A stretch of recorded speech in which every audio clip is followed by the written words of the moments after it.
सो देखो आज, हाँ बेटा लास्ट क्लास ये तो नोट्स में भेजी मारी मैंने पार्थवी, तो आपको भेजने वाला हूँ ना, तो आज मिल जाएंगे आपको, तो प्रॉब्लम है। Okay sir. तो देखो यहाँ पे हम लोग बात करते हैं फ्लोएम के बारे में। कल हमने जाइलम तक पढ़ा था, जाइलम के बारे में बात की। देखो जैसे जाइलम में 4 एलिमेंट्स है, 4 एलिमेंट्स है, वैसे ही बच्चों फ्लोएम में भी 4 एलिमेंट्स हमको देखने को मिलते हैं। ठीक है, तो सेम टू सेम पे यहाँ पे वही चीज हमें देखने को मिलती है। नाउ देखो ये जो भी है टर्म जाइलम फ्लोएम में, जैसे मैंने आपको बताया था, ये नागेली जो साइंटिस्ट है उन्होंने ही दिया है। ये लेप्टोम भी टर्म मैंने आपको बताया, leptome is given by the Haberlandt, है ना, जो जाइलम के बारे में लिखा है। जाइलम भी हेडरोम कहा था हैबरलैंड ने। तो इसका क्या फंक्शन है भाई? फंक्शन तो बड़ा ही सिंपल है इसका, है ना, मतलब what is the function of the phloem? तो ऑब्वियसली बेटा इसको हम लोग बोलते हैं, फ्लोएम का काम है बेटा ट्रांसपोर्ट ऑफ फूड, है ना, ट्रांसपोर्ट ऑफ। देखो ये फूड बोलना उतना सही नहीं रहता, ठीक है। यहाँ पे हम लोग जो बोलते हैं ना, है ना, फोटोसिंथेट ऐसा बोलते हैं हम लोग उसको। क्या बोलते हैं बेटा? फोटोसिंथेट, ठीक है। मतलब जो फोटोसिंथेसिस से बनने वाले प्रोडक्ट है उसको हम लोग ट्रांसपोर्ट करते हैं, ठीक है। एक मिसकंसेप्शन है कि फोटोसिंथेसिस से सिर्फ ग्लूकोज बनता है, ठीक है। So there are lot of things are there, but हमारे लेवल पे तो ठीक है, फोटोसिंथेसिस से सिर्फ ग्लूकोज बनता है ना। सो एनीवे स्टार्च बनता है उससे।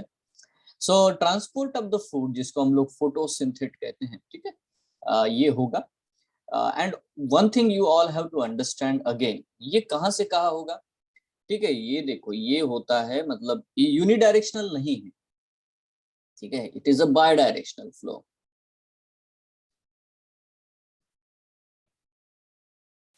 तो जो भी ट्रांसपोर्ट होता है वो बाय डायरेक्शनल है, मतलब यहाँ दोनों चीजें हो सकती है, मतलब शुड टू, है ना, शुड टू रूट, ठीक है, ये तो मेन है। मतलब लीव्स में फोटोसिंथेट बनेंगे और फिर बाकी रूट्स तक वो पहुंचाए जाएंगे। But it can happen other way also, मतलब vice versa it can be happen, ठीक है। तो shoot to root as well as root to shoot, vice versa this can happen. तो इसीलिए इसको हम लोग बाय डायरेक्शनल कहते हैं। तो ये वाली चीज हम लोग पढ़ेंगे, मतलब बाय डायरेक्शनल का मतलब, आपको एक चैप्टर है जिसको हम ट्रांसपोर्ट इन प्लांट्स ये चैप्टर पढ़ते हैं, उसमें डेफिनेटली बेटा हम लोग देखेंगे। तो मेनली तो शुड टू रूट होता है, बट रूट टू शुड भी बेटा फूड प्रोसेस जाएगा, ठीक है।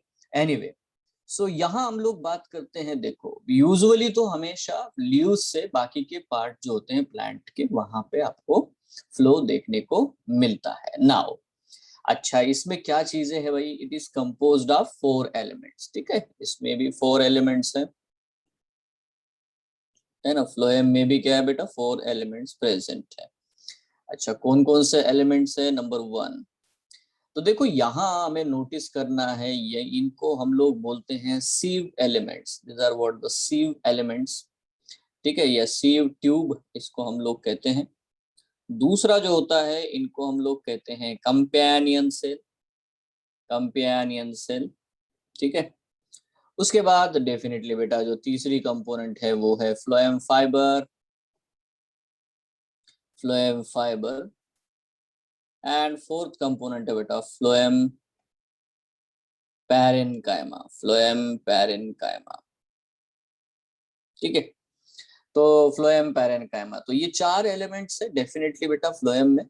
अगर हम लोग जिम्नोस्पर्म्स या टेरिडोफाइट्स के बारे में बात करें, ठीक है, तो हमें ये पता होना चाहिए कि gymnosperms and pteridophytes,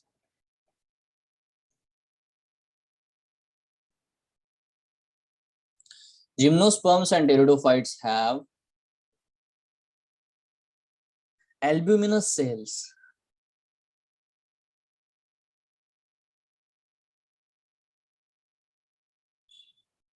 albuminous cells and sieve cells,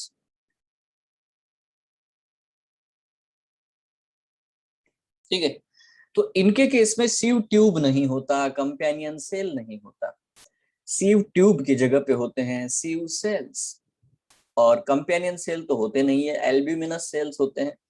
ठीक है, तो इस तरह से बच्चों आपको मतलब ये समझ में आना चाहिए कि they don't have the sieve tube. ठीक है, that means we can write down the lack sieve tube and companion cell.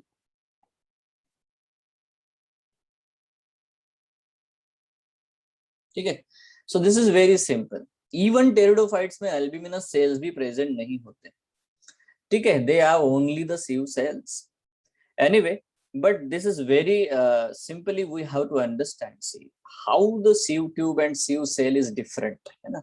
Sir ये सीव सेल क्या है, ये सीव ट्यूब क्या है, इनमें क्या डिफरेंस है ना। तो बिल्कुल डेफिनेटली हमें ये समझ में आना चाहिए। देखो सीव ट्यूब जो है वो सीव सेल से डिफर करते हैं। ठीक है, तो होता क्या है सीव ट्यूब में, जब भी हम सीव ट्यूब ड्रॉ करेंगे तो उसके एंड वॉल पे है ना, मतलब देखो मैं यहाँ पे आपको लिख देता हूँ सिंपली कि sieve cells are single cells. ठीक है, they are actually spindle shaped and lack pores. ठीक है, pores on the end walls. तो बेटा जो एंड वॉल्स होते हैं वहां पे पोर्स आपको बिल्कुल भी देखने को नहीं मिलेंगे। ये हम लोग सीव सेल के बारे में बात करते हैं। ठीक है, जो कि जिम्नोस्पर्म्स और एंजियोस्पर्म्स में पाए जाते हैं। ठीक है, अब देखो डेफिनेटली अब हम लोग फ्लोएम के चारों एलिमेंट्स के बारे में वन बाय वन बात करेंगे। तो देखो नंबर 1 जो पॉइंट है, द फर्स्ट नंबर इज, यहाँ पे हमारा जो फर्स्ट नंबर आएगा वो आएगा बेटा सीव ट्यूब के बारे में। सीव ट्यूब एलिमेंट्स। बच्चों ये चीज नोटिस करना कि जाइलम में जितने भी पार्ट है, जैसे कि ट्रकिड्स है, वेसल्स है, देखो वो डेड है मतलब उनका प्रोटोप्लाज्म ही नहीं है। इसका सीधा मतलब है कि उनमें न्यूक्लियस भी नहीं है ना। They don't have nucleus, so they are enucleated and they are dead cells. ठीक है, बट देखो जब हम लोग सीव ट्यूब के बारे में बात करते हैं तो वो क्या होगा। सो देखो यहाँ हमें समझना है कि इनके जो एंड वॉल्स है, क्योंकि हम सीव सेल से अगर इसको डिफर करना चाहते हैं तो सबसे पहली बात क्या है बेटा, है ना, एंड वॉल्स आर परफोरेटेड। ठीक है, perforated, end walls are perforated in sieve like manner, in a sieve like manner.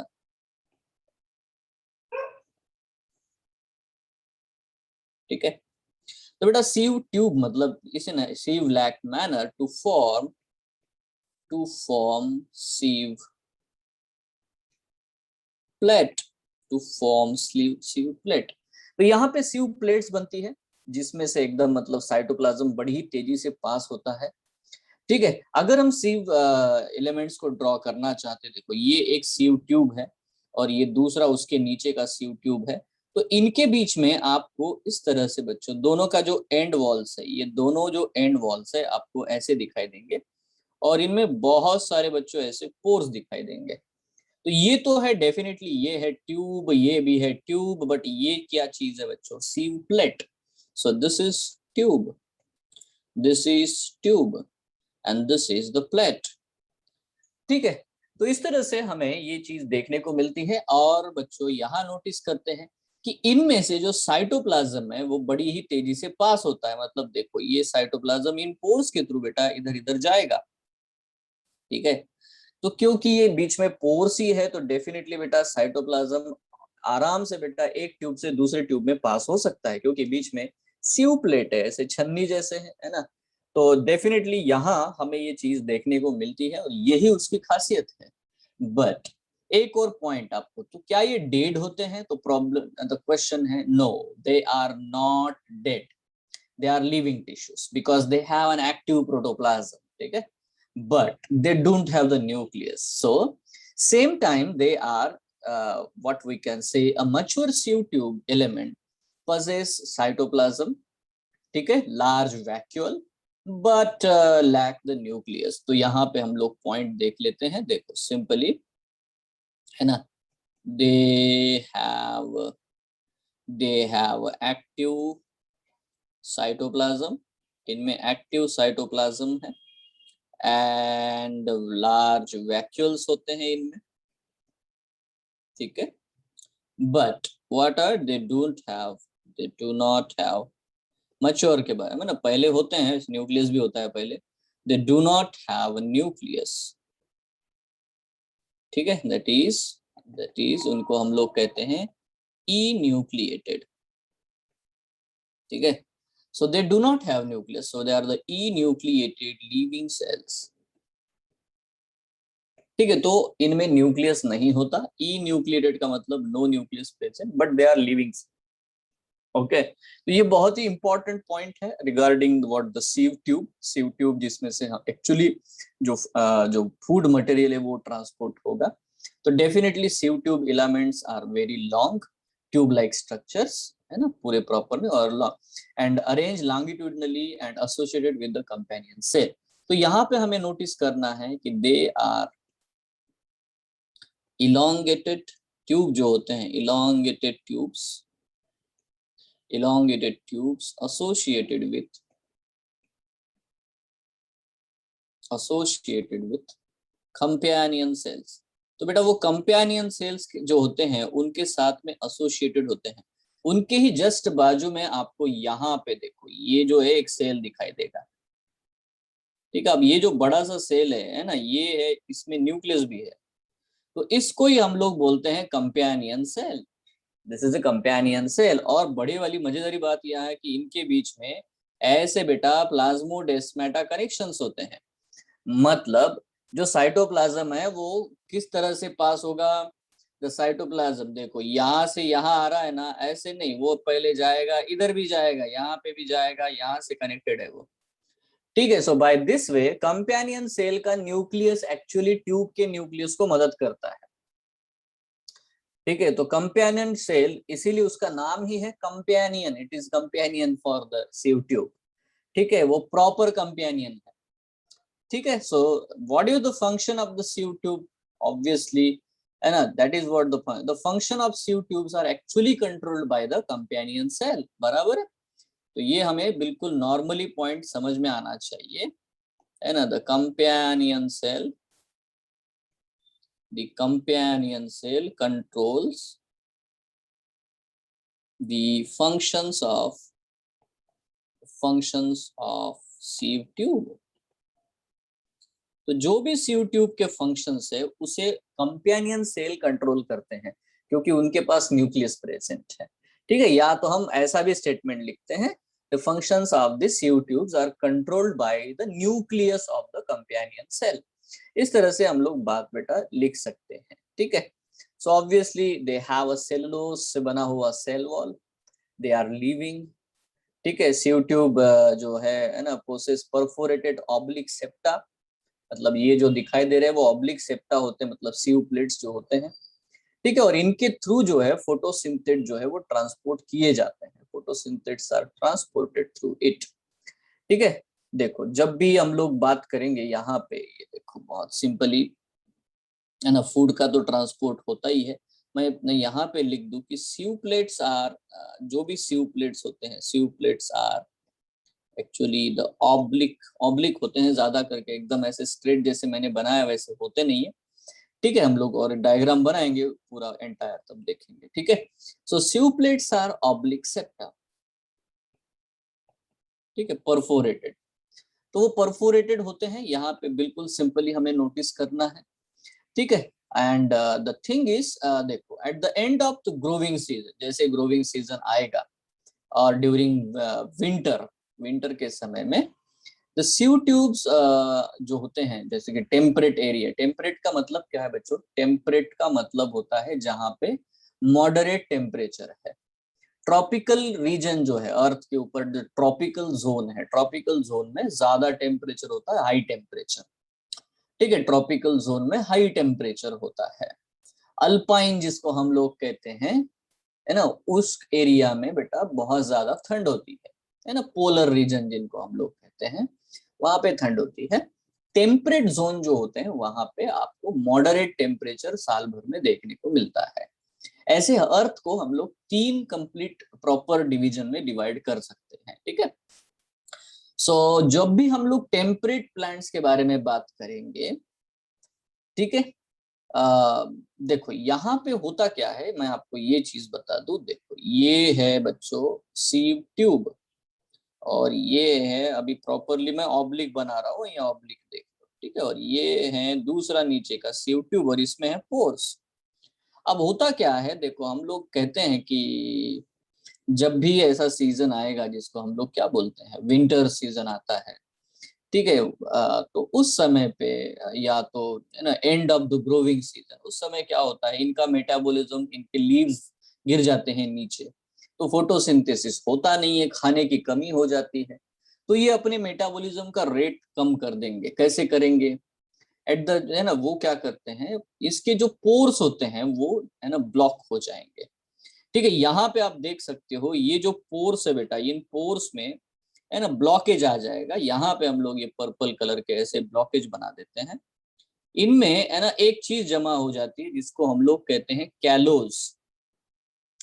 Callose नाम का एक सपोज वैक्सी कोटिंग है, वैक्सी सब्सटेंस है, जो कि जो पोर्स होते हैं ना उनको ब्लॉक कर देता है। अब देखो, अगर पोर्स ब्लॉक हो गए तो सीव ट्यूब्स में जो भी फूड है, जो भी साइटोप्लाज्म है, वहीं पे रह जाता है, वो कहीं जाएगा नहीं, बिल्कुल वहीं पे रहेगा, स्टोर्ड रहेगा। जब प्रॉपर फेवरेबल, है ना, कंडीशंस आएंगे, लीव्स आएंगे वापस से, उस समय बेटा फिर से ये, है ना, कैलोज जो है वो प्लग्स, इनको हम लोग कैलोज प्लग्स कहते हैं। ठीक है, ये कैलोज प्लग्स जो है हटा दिए जाते हैं, रिमूव कर दिए जाते हैं। ठीक है, सो दिस कैलोज प्लग्स जो भी हम लोग देखते हैं, ये रिमूव हो सकते हैं। तो हम लोग बिल्कुल नॉर्मल पॉइंट पे लिख देते हैं कि यहाँ पे, है ना, खास करके बेटा टेम्परेट प्लांट्स यहाँ से शुरू करते हैं, क्योंकि इनमें ही ज्यादा करके ये होता है। Temperate plants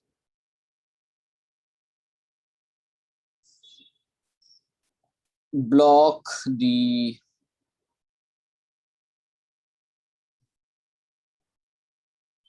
sieve pores by callous plugs। ठीक है, टेम्पररी ब्लॉकेज होता है ना, टेम्पररी ब्लॉकेज होता है वहां पे, है ना। ये एक कार्बोहाइड्रेट नहीं है, कैलोज एक कार्बोहाइड्रेट नहीं है, ठीक है। तो वो क्या करेगा, डेफिनेटली ट्रांसपोर्ट को कम कर देगा, ट्रांसपोर्ट की रेट को कम कर देगा। ठीक है, बट जैसे ही बेटा मतलब अच्छे दिन आते हैं, मतलब प्रॉपरली जब स्प्रिंग सीजन आता है, ठीक है, तो that is what the point. तो देखो, ठीक है, in spring season, in spring season callose is dissolved,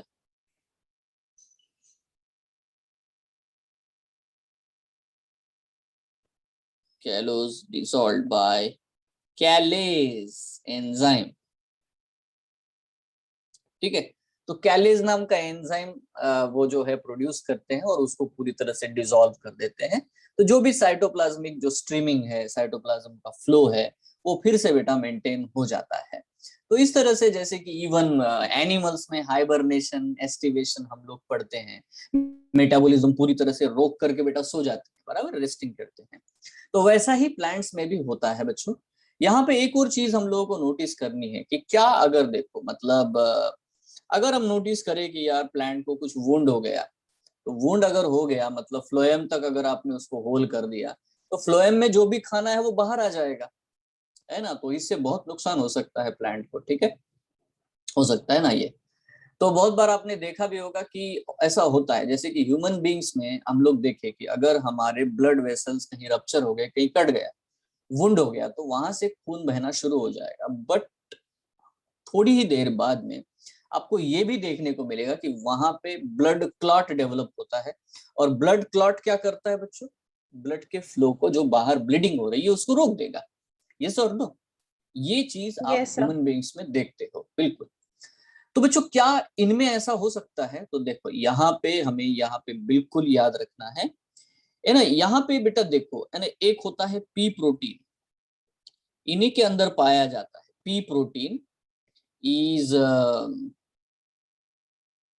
ठीक है, पी प्रोटीन इज लिखने से बढ़िया है, मैं यहाँ पे स्टेटमेंट थोड़ा बदल देता हूँ।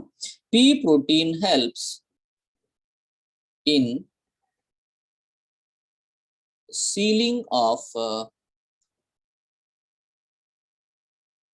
wounds। ठीक है, तो जो प्लांट्स में वुंड्स होते हैं उनको बेटा सील करने के लिए जो है ना, पी प्रोटीन, मतलब ये फ्लोएम प्रोटीन कहते हैं। तो जो भी सेंट्रल पार्ट है, the central part of the sieve tube element is coupled by a network of canals. ठीक है, तो जब आप देखोगे, मतलब थोड़ा सा अगर मैं इसको एनलार्ज करता हूं, देखो ये ट्यूब है, इस ट्यूब में बेटा यहाँ पे मैंने आपको इस तरह से ये चीज बना दी है।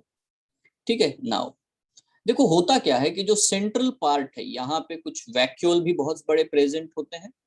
ठीक है, और वैक्यूल के साथ साथ यहाँ पे आपको, मैं यहाँ पे पिंक कलर ले लेता हूँ, और यहाँ पे आपको ऐसे फाइबर्स देखने को मिलेंगे, ये जो नेटवर्क देखने को मिलेगा कुछ। ठीक है, जो नेटवर्क इधर और इधर कनेक्टेड है, तो ये जो नेटवर्क होता है यहाँ पे देखो, ये जो चीज है डेफिनेटली ये वैक्यूल है, सेंट्रल वैक्यूल है, इधर इधर साइटोप्लाज्म होता है, पेरीफेरी में साइटोप्लाज्म होता है, यहाँ यहाँ साइटोप्लाज्म है। ठीक है, तो साइटोप्लाज्म मतलब डायरेक्टली ऐसे सेंटर से जाएगा नहीं, और ये सारे पोर्स है, डेफिनेटली ये सारे पोर्स है। अब इसमें हम लोगों को देखने को मिलता है कि ये जो नेटवर्क आपको देखने को मिल रहा है,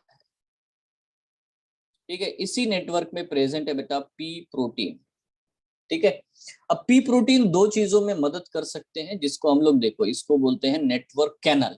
just I will write down the proper word, है ना, this is for the network canal, network canal. ठीक है, तो ये जो नेटवर्क कैनल आपको देखने को मिलता है, मतलब बहुत सारे छोटे छोटे पाइपलाइंस उसमें से जाते हैं, इनमें आपको पी प्रोटीन देखने को मिलेगा। पी मतलब फ्लोएम है, phloem, so just it is a phloem protein.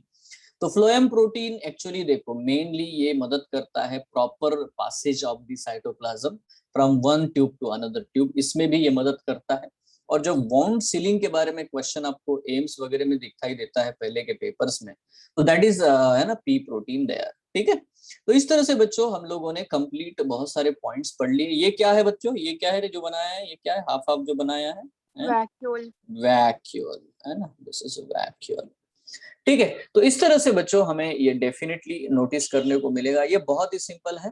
ठीक है, तो that is all about what the companion cell, है ना, companion cell, sorry, that is about what the sieve tube elements। Right now we are going to see about the another cell, that is the companion cell। okay, देखो companion cells के बारे में मैंने तो अभी तो बहुत कुछ बता दिया है आपको। ठीक है, many things I have told you companion cells. ठीक है, तो ये जो कंपेनियन सेल्स है definitely always they are located, थोड़े से बड़े होते हैं। ठीक है, are specialised parenchymatous cells, they are the specialised companion cells. क्या होते बेटा, दे आर द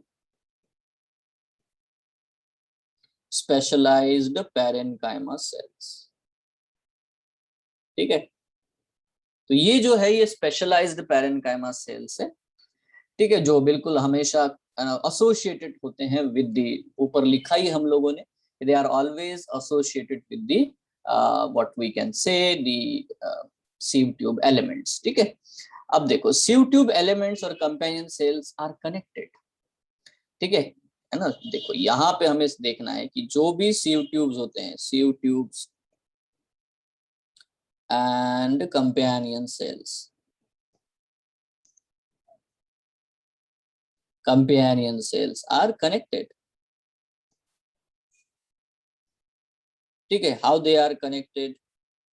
ठीक है, by plasmodesmata connections, by the plasmodesmata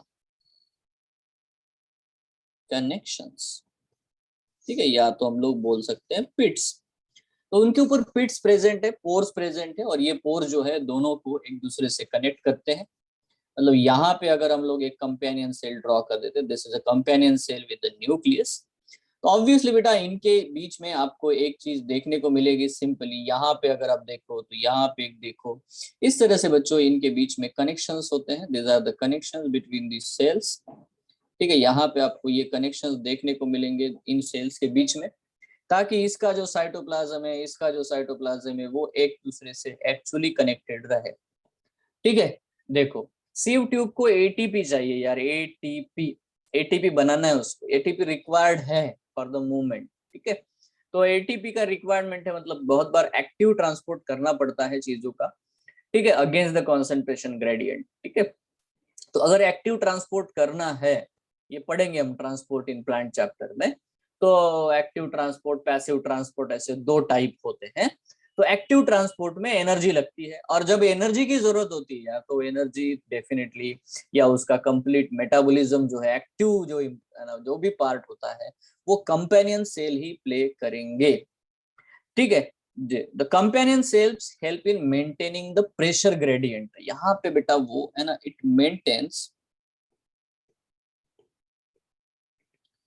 maintains the Turger pressure gradient. Now this is a different thing.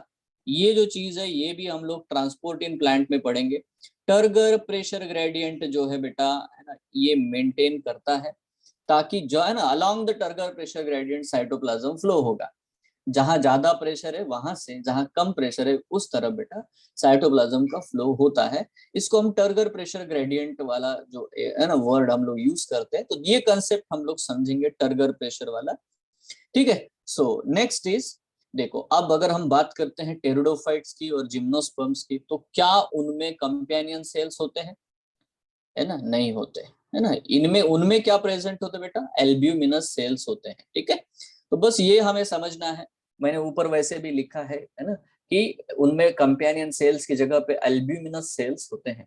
तो ये बिल्कुल नॉर्मल सा मुद्दा है। तो ये रहे बेटा complete about what the companion cell. तो ये हमें याद रखना है कि कंपेनियन सेल्स हैव न्यूक्लियस, ठीक है, एंड आर लिविंग। मतलब देखो आपको दिखाई दे रहा है कि कंपेनियन सेल भी लिविंग है, सीव ट्यूब भी ई न्यूक्लिएटेड है बट लिविंग है। आप ह्यूमन बींग्स में ऐसा सेल बता सकते हो क्या जिसमें न्यूक्लियस नहीं है बट लिविंग है? Can you? है ना, ह्यूमन बींग्स में ऐसा कोई सेल होता है जिसमें न्यूक्लियस होता नहीं है बट वो लिविंग है? द आंसर इज आर, बिल्कुल आरबीसीज। आरबीसीज में भी बेटा न्यूक्लियस नहीं होता, मतलब मैच्योर्ड आरबीसीज में न्यूक्लियस नहीं होता, दे आर ई न्यूक्लिएटेड, है ना।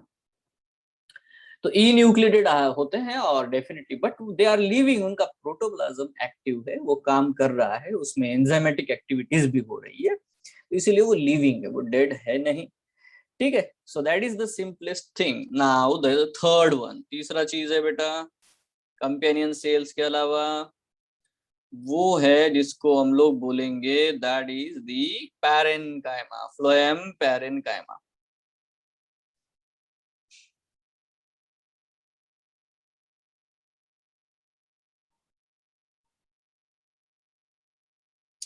अभी देखो फ्लोएम पैरेन्काइमा जो है, देखो यार बहुत सिंपल है, बट आपको याद होगा, अगर आपको याद होगा तो मैंने एक पैरेन्काइमा को अलग एक वर्ड बताया था, पता है?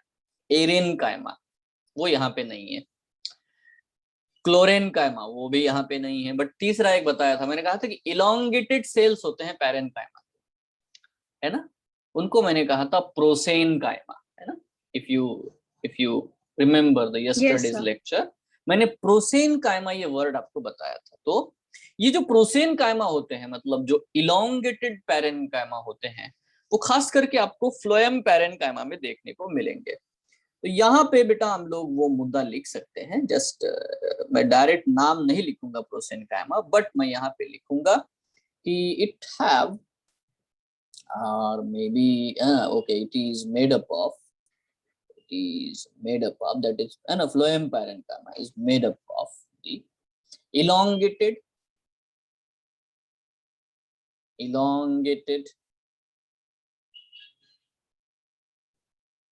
tapering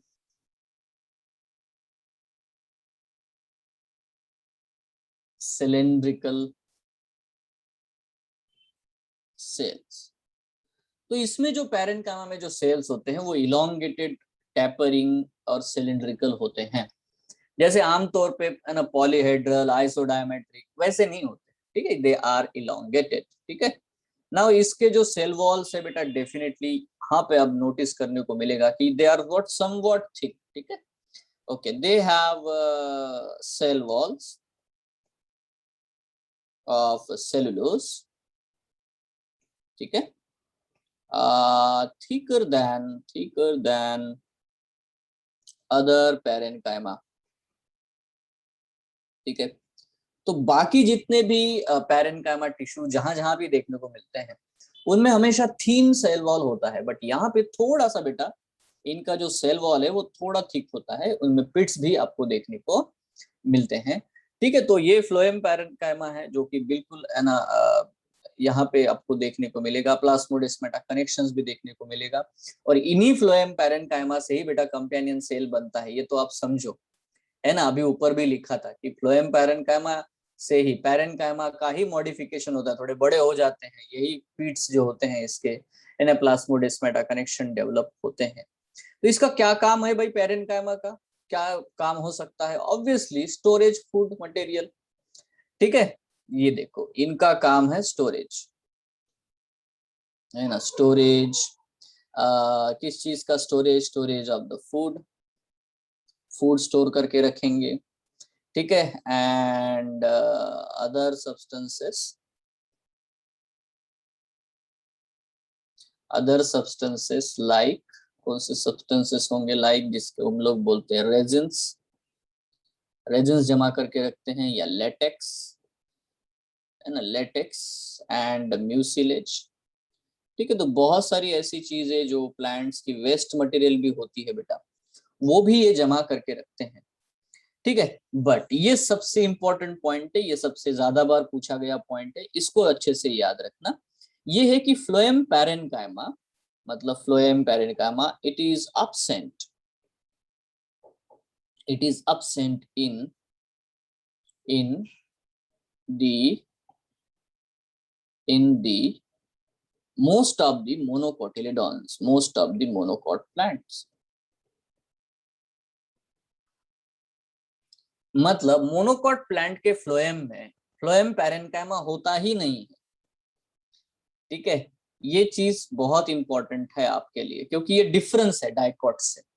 डाइकॉट के प्लांट में जो होते हैं फ्लोएम, उनमें बेटा आपको देखने को मिलेगा अच्छा, ठीक है, बट है ना जो पैरेन्काइमा होता है, फ्लोएम पैरेन्काइमा, ये मोस्टली एब्सेंट है किसमें? मोनोकॉट प्लांट्स में।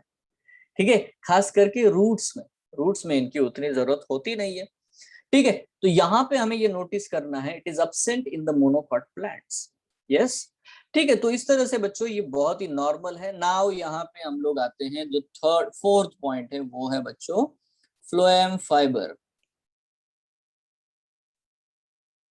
फ्लोएम फाइबर, और इसी को हम लोग बास्ट फाइबर भी कहते हैं। इसे हम लोग क्या कहते हैं? Bast fibre. So phloem fibre और द बास्ट फाइबर। ठीक है, तो this is what the bast fibre. देखो ये क्या है यार, ऑब्वियसली इसमें सारे वो कैरेक्टरिस्टिक है, ये कौन से हैं? ठीक है, ये एक्चुअली बच्चों स्क्लेरेन्काइमा है ना। ठीक है, so actually they are the,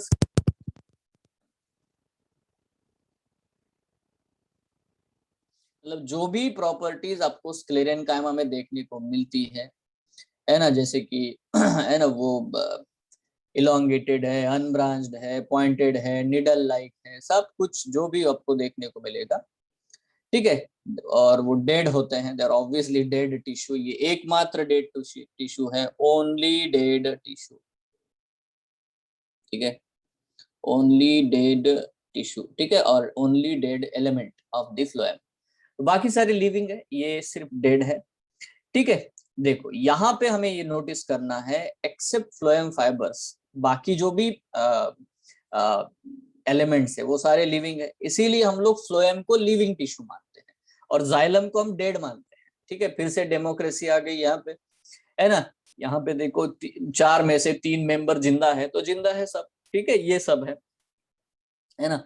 so that's a very simply you all have to understand. Now देखो यहाँ पे मुद्दा आता है इंपॉर्टेंट, जो एक्सेप्शंस होते हैं ये हमें समझने हैं। ठीक है, they are generally absent in the primary phloem. ठीक है, तो देखो जनरली जब प्राइमरी पहली बार फ्लोएम बनता है, ठीक है, generally absent in primary phloem. तो पहली बार जब है ना फ्लोएम बनता है, तब बेटा ये फाइबर्स उसमें होते नहीं है। ठीक है, they are present in the secondary phloem, secondary phloem में तो वो होते ही है, बट प्राइमरी जो फ्लोएम होता है उसमें ये absent होते हैं। ठीक है, ये एक आप लोग पॉइंट आपको आप याद रख सकते हो, बहुत ही इंपॉर्टेंट है। Right now we have to understand. देखो, मैंने आपको बेटा स्क्लेरेनकाइमा में कुछ चीजें बताई थी। मैंने बोला कि हम कमर्शियली कुछ थ्रेड्स होती है ना, ठीक है, उनके बारे में मैंने आपको बताया था। यार्न वगैरह हम लोग बनाते हैं, रस्सी बनाते हैं। तो मैंने कुछ वर्ड्स बताए थे जैसे कि जूट, फ्लैक्स, हेम्प।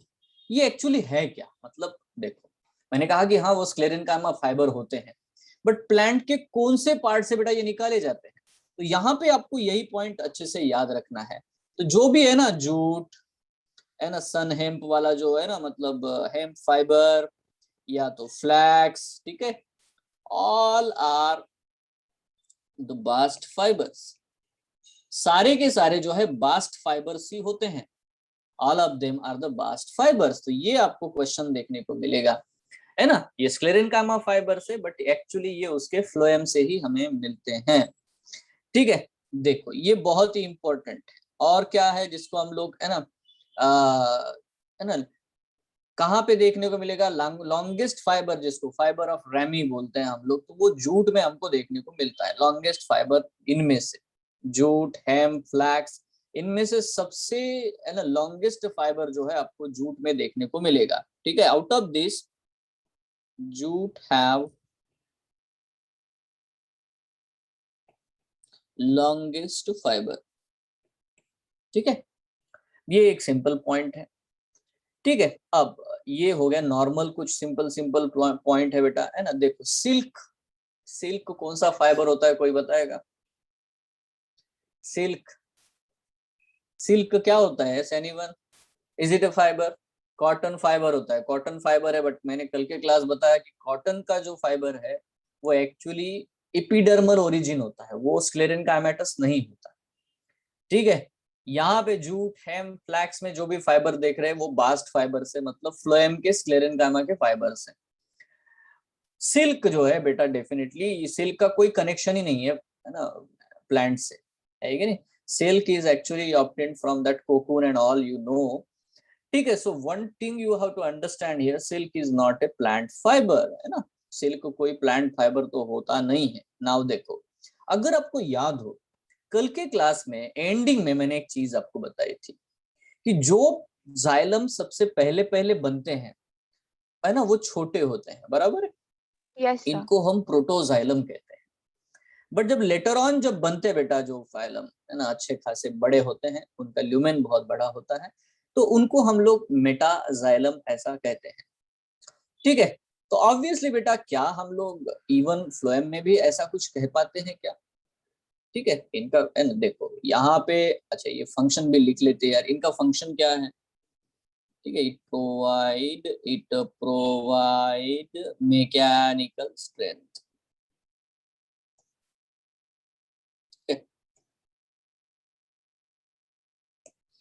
तो बेटा ये मैकेनिकल स्ट्रेंथ प्रोवाइड करते हैं फ्लोएम को। Now understand, the first form primary phloem consist of narrow sieve tubes and is referred to as a protophloem. ठीक है, तो देखो इसमें आपको दो टाइप देखने को मिलेंगे, टू टाइप्स, है ना। एक होगा जिसको हम लोग कहते हैं बेटा प्रोटोफ्लोएम। क्या कहते हैं उसको हम लोग? प्रोटोफ्लोएम। अब आप यार नाम से ही समझ सकते हो, इतना तो आपके पास टैलेंट है कि आप प्रोटोफ्लोएम ये वर्ड बोलते ही आपको समझ में आएगा कि इनमें होंगे नैरो सीव ट्यूब्स। ठीक है, फर्स्ट फॉर्म्ड प्राइमरी फ्लोएम। ठीक है, जब पहली बार बेटा फ्लोएम बनता है तो वो बहुत छोटे छोटे ट्यूब्स बनाता है, उसका डायमीटर उतना ज्यादा होता नहीं है। ठीक है, ऑब्वियसली जब हम लोगों को बेटा ये देखने को मिलेगा what should be metaphloem. Now you know that metaphloem, आप बहुत अच्छे से समझ सकते हो कि मेटाफ्लोएम का मतलब क्या होगा, है ना। इनके सीव ट्यूब कैसे होंगे रे, है ना। ये होंगे बेटा बिगर, है ना, और वाइडर, व्हाट वी कैन से बिगर सीव ट्यूब्स। ठीक है, and what we can say, they are letter formed. ठीक है, so that is what the point we have to understand. ये ना इस तरह से प्रोटोफ्लोएम और मेटाफ्लोएम भी आपको देखने को मिलते हैं, बट इनकी पोजीशन इतनी मैटर नहीं करती जैसे जाइलम की मैटर करती है कि प्रोटोजाइलम कौन से डायरेक्शन में है। ठीक है, ये बहुत मैटर करता है, उससे हम एंडार्च एक्सार्च ऐसी कंडीशन को हम लोग देख सकते हैं। ठीक है, तो इस तरह से बच्चों यहाँ हो गया हमारे चारों मतलब क्या बोलते हैं परमानेंट टिश्यू के बारे में भी हम लोगों ने पढ़ा। ठीक है, कुछ सादी बातें हैं, कुछ सम स्पेशल पॉइंट्स है, जैसे कि देखो हम लोग नोट्स में लिख सकते हैं। ठीक है, क्या नोट करना है हमको, देखो एक होता है जिसको हम लोग बोलते हैं साइजोजिनस, साइजोजिनस है ना, और साइजीजेनिक, साइजीजेनिक कैविटी। ठीक है, अब अगर किसी को अगर याद भी हो, ठीक है, तो आपने ऐसा ही वर्ड है ना एनिमल किंगडम में भी पढ़ा होगा, यस है ना, साइजोशिल, यस और नो, ओके। तो साइजोजिनस, साइजोजिनस कैविटी देखो प्लांट्स में बहुत बार वाटर भर के रखने के लिए, लेटेक्स भर के रखने के लिए, ऑयल ऐसे है ना, रेजिन डक्ट वगैरह होते हैं अंदर है ना, कॉर्टेक्स वगैरह में। तो ये जो भी होता है मतलब ये होता क्या है, देखो अभी कुछ सेल्स ये है बेटा, सेल्स के बीच में इंटरसेलुलर स्पेसेस प्रेजेंट होते हैं। तो अगर ऐसी कोई भी कैविटी बने जिससे जी जो मतलब इंटरसेलुलर स्पेसेस बढ़ते चले जाए, बड़े होते चले जाए, दो दो है ना सेल्स के बीच की जो गैप है वो इतनी बड़ी हो जाए कि बीच में एक कैविटी बन जाए। ठीक है, तो ऑब्वियसली उसको मतलब हम लोग याद रख सकते हैं, they are formed by widening of intercellular spaces, intercellular spaces। तो जो भी इंटरसेलुलर स्पेसेस होती है, सेल्स के बीच में जो स्पेस होती है, अगर वो बड़ी होती गई तो उसमें कैविटी बन जाएगी। ठीक है, कुछ एग्जांपल्स हम लोग लिख सकते हैं, जैसे कि रेजिन कैनल या रेजिन डक्ट है ना, तो ये क्वेश्चन आपको देखने को मिलेगा, रेजिन डक्ट इन पाइनस। तो पाइनस में जो रेजिन डक्ट बनता है, ठीक है, वो बेटा इसका एग्जांपल है साइजोजेनिक कैविटी का, या तो जिसको हम लोग बोलते हैं म्यूसिलेज कैनल इन साइकस। ठीक है, तो साइकस के जो स्टेम का कॉर्टेक्स होता है या पाइनस में आपको बेटा कैविटीज देखने को मिलेंगी। पाइनस में रेजिन भरा रहेगा, रेजिन एक कंपोनेंट है केमिकल। ठीक है, म्यूसिलेज भरा रहेगा साइकस में। ठीक है, so that is what the point we have to understand here. ये जो है नॉर्मल बहुत ही सिंपल सा मुद्दा है। अब दूसरा जो पॉइंट है, दूसरा जो मुद्दा है, एक उसको बोलते हैं हम लोग लाइजोजिनस, लाइजोजिनस और लाइसीजेनिक, लाइसीजेनिक कैविटी। ठीक है, अब ये कैसे बनता है, इट फॉर्म्ड बाय नाम से समझ में आएगा बेटा है ना, फॉर्म बाय दी डाइजेशन और disintegration of cells, by the lysis of cells. नाम वही यूज करते हैं, लाइसिस ऑफ सेल्स। देखो यहाँ पे नोटिस करते, देखो ये एक सेल है, ये एक सेल है, ये एक सेल है, इस तरह से सेल्स है बच्चों। अब होता क्या है, ये पूरे सेल्स है, ये वाला सेल, सारे सेल्स आपको दिखाई दे रहे हैं। अचानक से क्या हो गया, ये जो सेंट्रल सेल है, जो सेंटर में जो सेल दिखाई दे रहा है, वो बेटा डिस्ट्रक्ट हो गया, खत्म हो गया। ठीक है, अब यार देखो ये मतलब ये सेल यहाँ पे है, ये सेल यहाँ पे है, ये सेल यहाँ, सारे सेल्स है, और बीच में बेटा जो बीच में एक सेल था वो खत्म हो गया, वो डाइजेस्ट हो गया। तो जो यहाँ पे कैविटी बनी है, ये कैविटी इंटरसेलुलर स्पेस के वजह से नहीं बनी। ये जो कैविटी बनी है बेटा, definitely this cavity is due to the loss of lysis, digestion of the cell. ठीक है, तो ऐसी जो कैविटी होती है उसको मैं लाइसोजिनस कैविटी कहता हूं। तो ये फर्क है बेटा दोनों में। ठीक है, लाइसोजिनस कैविटी और है ना और साइजोजिनस कैविटी, इनमें बस इतना ही फर्क है। एक है ना इंटरसेलुलर स्पेस का साइज बढ़ता चला जाता है, साइजोजिनस नाम से ही समझ में आता है, इंटरसेलुलर स्पेसेस का साइज बढ़ता चला जाता है, साइजोजिनस। कोई सेल का लाइसिस हो जाता है, एक सेल खत्म ही हो जाता है, लाइसोजिनस, नाम से समझ में आता है, ठीक है। तो जितने भी मतलब ये देखो है ना, इसका एग्जाम्पल क्या है बेटा, जो भी मोनोकॉट होते हैं ना, मोनोकॉट प्लांट में आपको लाइसोजिनस कैविटीज देखने को मिलती है। मोनोकॉट है ना हैव, है ना, वाटर डक्ट्स। तो बेटा वाटर के डक्ट होते हैं, जो कि है ना वाटर डक्ट होते हैं, found in protoxylem.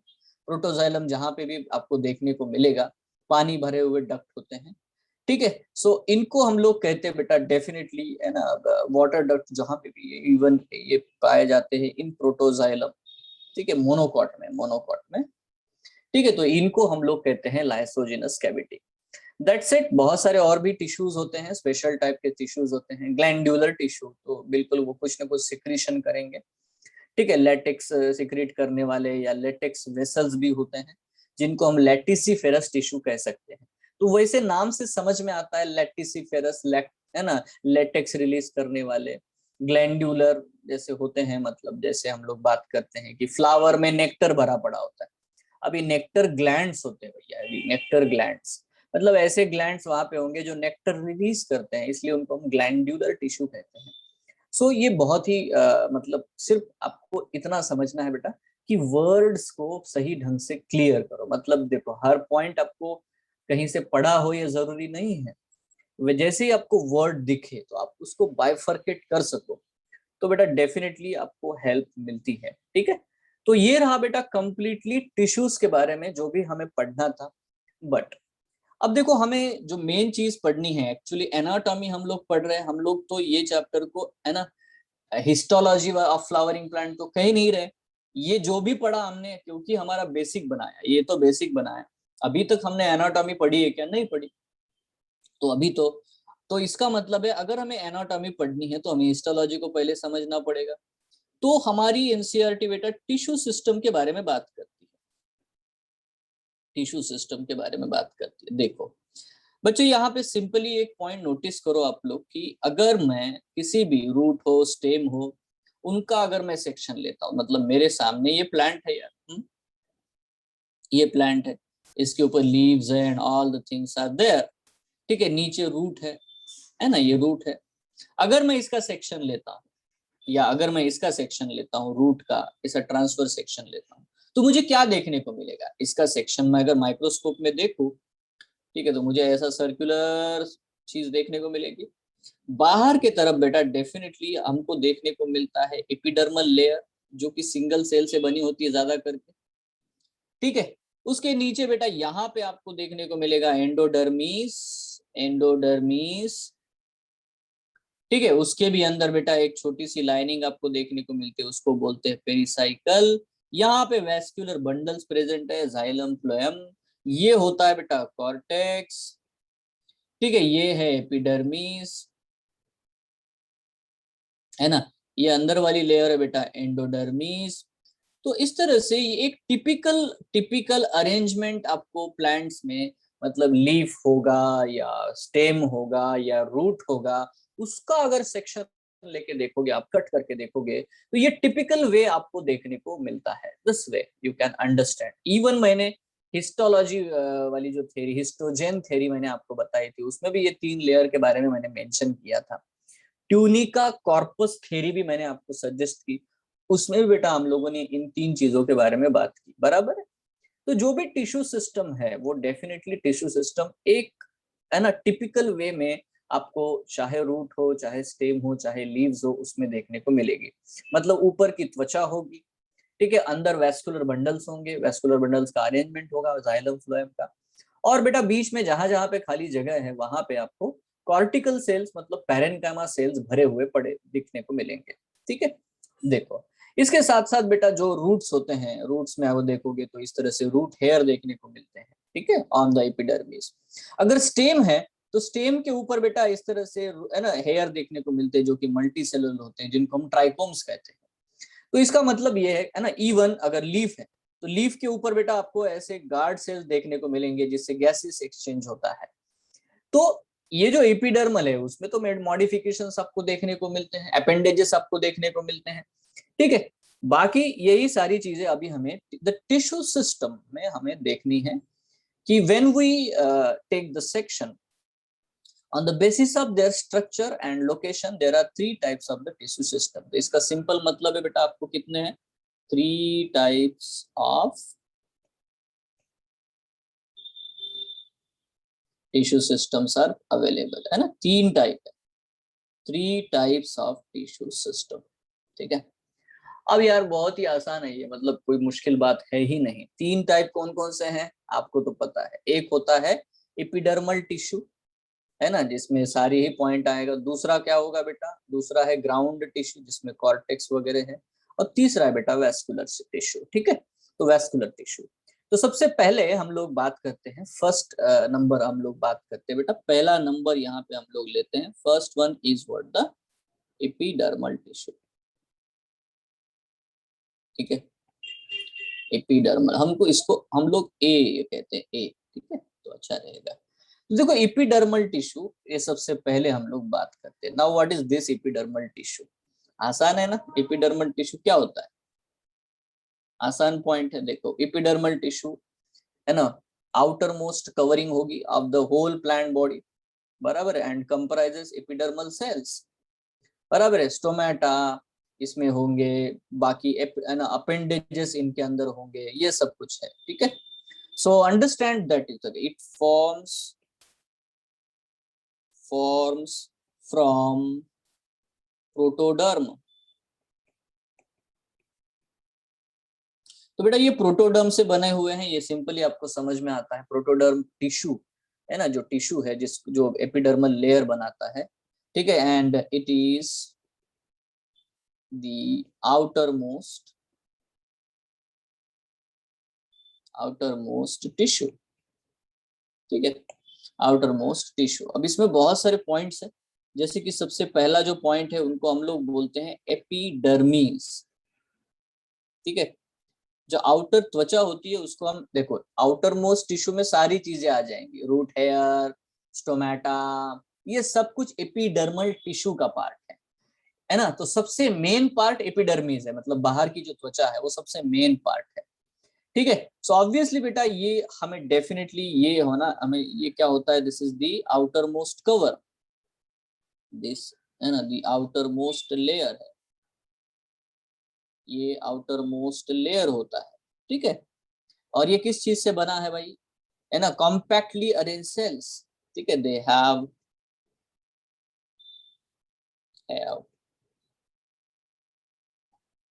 Compactly arranged cells, ठीक है। अभी कॉम्पैक्टली का मतलब होता है, मैंने आपको ड्रॉ करके दिखाया था कि उनमें इंटरसेलुलर स्पेसेस बिल्कुल भी प्रेजेंट, है ना, नहीं होती। यूजुअली सिंगल लेयर मतलब एक सिंगल लेयर आपको देखने को मिलती है सेल्स की, ठीक है। इंटरसेलुलर स्पेसेस बिल्कुल भी नहीं होती। कभी कभी मल्टी लेयर आपको देखने को मिलता है ना, बहुत सारे जैसे प्लांट्स में, लीव्स में आपको मल्टी लेयर देखने को मिलता है, but most of the time it is single layer, ठीक है। जैसे कि बनियान लीव्स होती है, बनियान एंड नेरियम लीव्स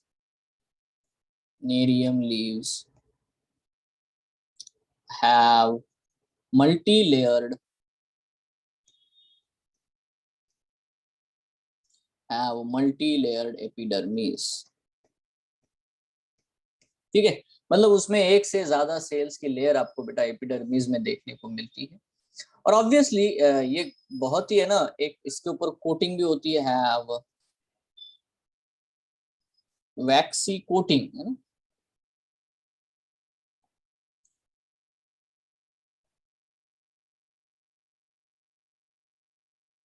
तो एक क्यूटिकल नाम का, जिसको क्यूटिकल बोलते हैं हम लोग, ठीक है, क्यूटिकल नाम का कंपोनेंट है, एक वैक्सी कंपोनेंट है, जो कि एपिडर्मिस के ऊपर कवर्ड रहता है ताकि वो वाटर लॉस को रोक सके, ठीक है।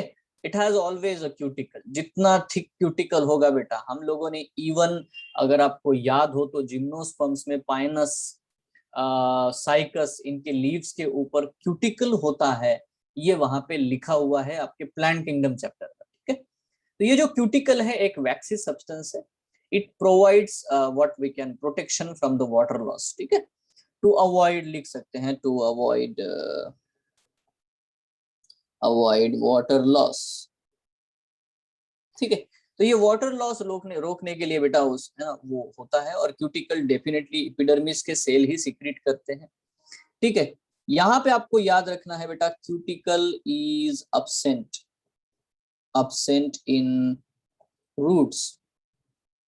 ठीक है, तो जो भी रूट्स होते हैं, रूट्स के बेटा ऊपर तो क्यूटिकल की जरूरत भी नहीं होती, और वहां पे तो उनको वाटर को एब्जॉर्ब करना है, इसलिए वाटर के साथ में बेटा हमें वो चीज देखने को मिलती है। यहाँ पे आपको एक और चीज है देखने को मिलता है, देखो एपिडर्मिस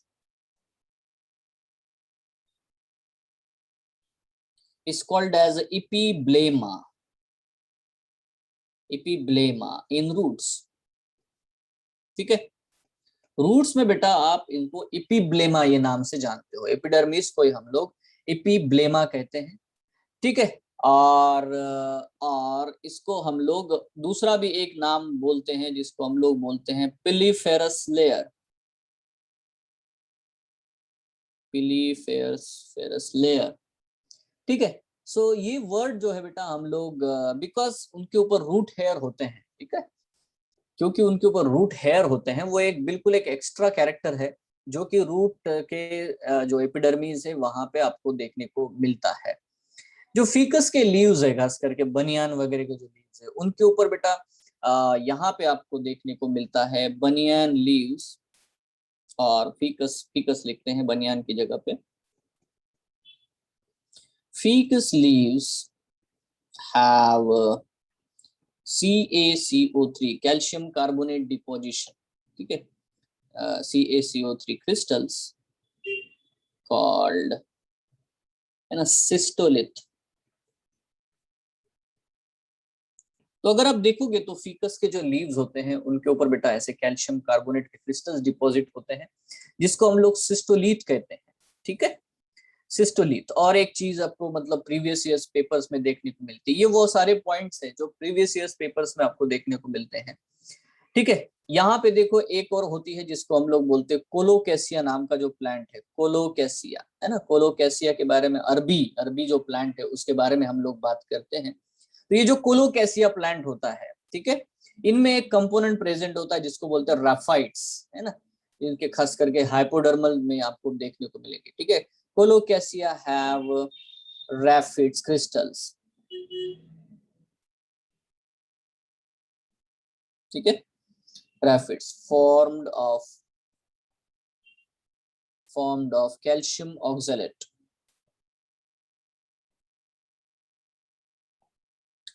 ठीक है, तो इस तरह से ये देखो ये सारी चीजें एनसीईआरटी में बिल्कुल भी नहीं है बेटा, मैं तो इंफॉर्मेशन के तौर पे सारी चीजें बताने की कोशिश करता हूँ।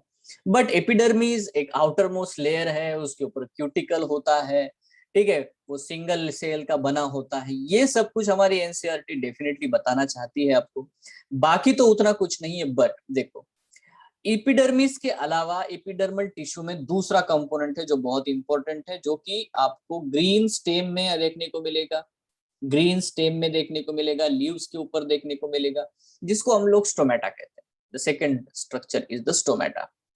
ठीक है, तो देखो stomatal are the structures present in the leaves as well as, कहां पे प्रेजेंट होते हैं बेटा ये प्रेजेंट, ठीक है, on the leaves and green stem.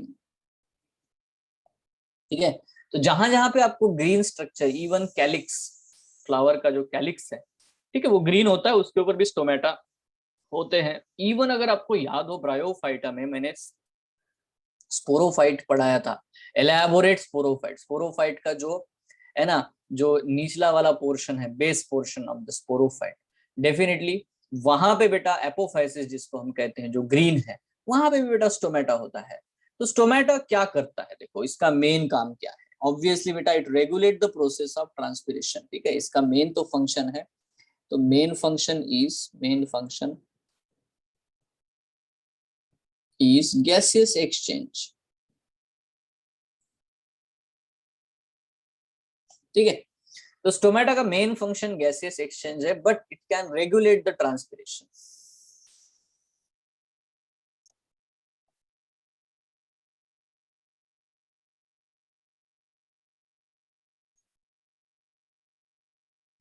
Transpiration मतलब वाटर का लॉस। तो वाटर का लॉस कितना होना चाहिए, वो है ना, वाटर वेपर्स के फॉर्मेट में, है ना। ये जो चीज है इसके बारे में, ट्रांसपिरेशन के बारे में हम लोग डिटेल में पढ़ेंगे in the transporting plant chapter. ठीक है, तो बेटा वहां पे आपको ये बिल्कुल सिंपली, स्टोमेटा में बहुत सारी इंपॉर्टेंट बात है। देखो अगर हम स्ट्रक्चरली देखें तो जो भी सरफेस होगा, लीफ का सरफेस है, ये देखो ये एपिडर्मल सेल्स है जो बिल्कुल कॉम्पैक्टली अरेंज्ड है। ये एपिडर्मल सेल्स है जो बिल्कुल कॉम्पैक्टली अरेंज्ड है। ठीक है, अब यहाँ पे बीच में ही आपको बेटा ऐसे बीन शेप्ड स्ट्रक्चर देखने को मिलेंगे, एकदम से मॉडिफाइड। ठीक है, इस तरह से। ठीक है, अब ये जो सेल्स होते हैं इनको, मतलब यहाँ देखो ये जो कैविटी है नीचे के साइड में, इसको हम लोग है ना स्टोमेटल कैविटी कहते हैं। और यहाँ से वाटर वेपर्स बाहर निकलेंगे इस तरह से। ठीक है, तो ये दोनों जो सेल्स होते हैं आजू बाजू में, इनको हम लोग गार्ड सेल्स कहते हैं। ठीक है, तो यहाँ आप नोटिस करो, अगर हम इनको ऊपर से देखेंगे, when you see from the above side they will appear like this. ये देखो ये ऐसे किडनी बीन शेप्ड आपको सेल देखने को मिलते हैं। ठीक है, या ये देखो इस तरह से, इस तरह के बेटा।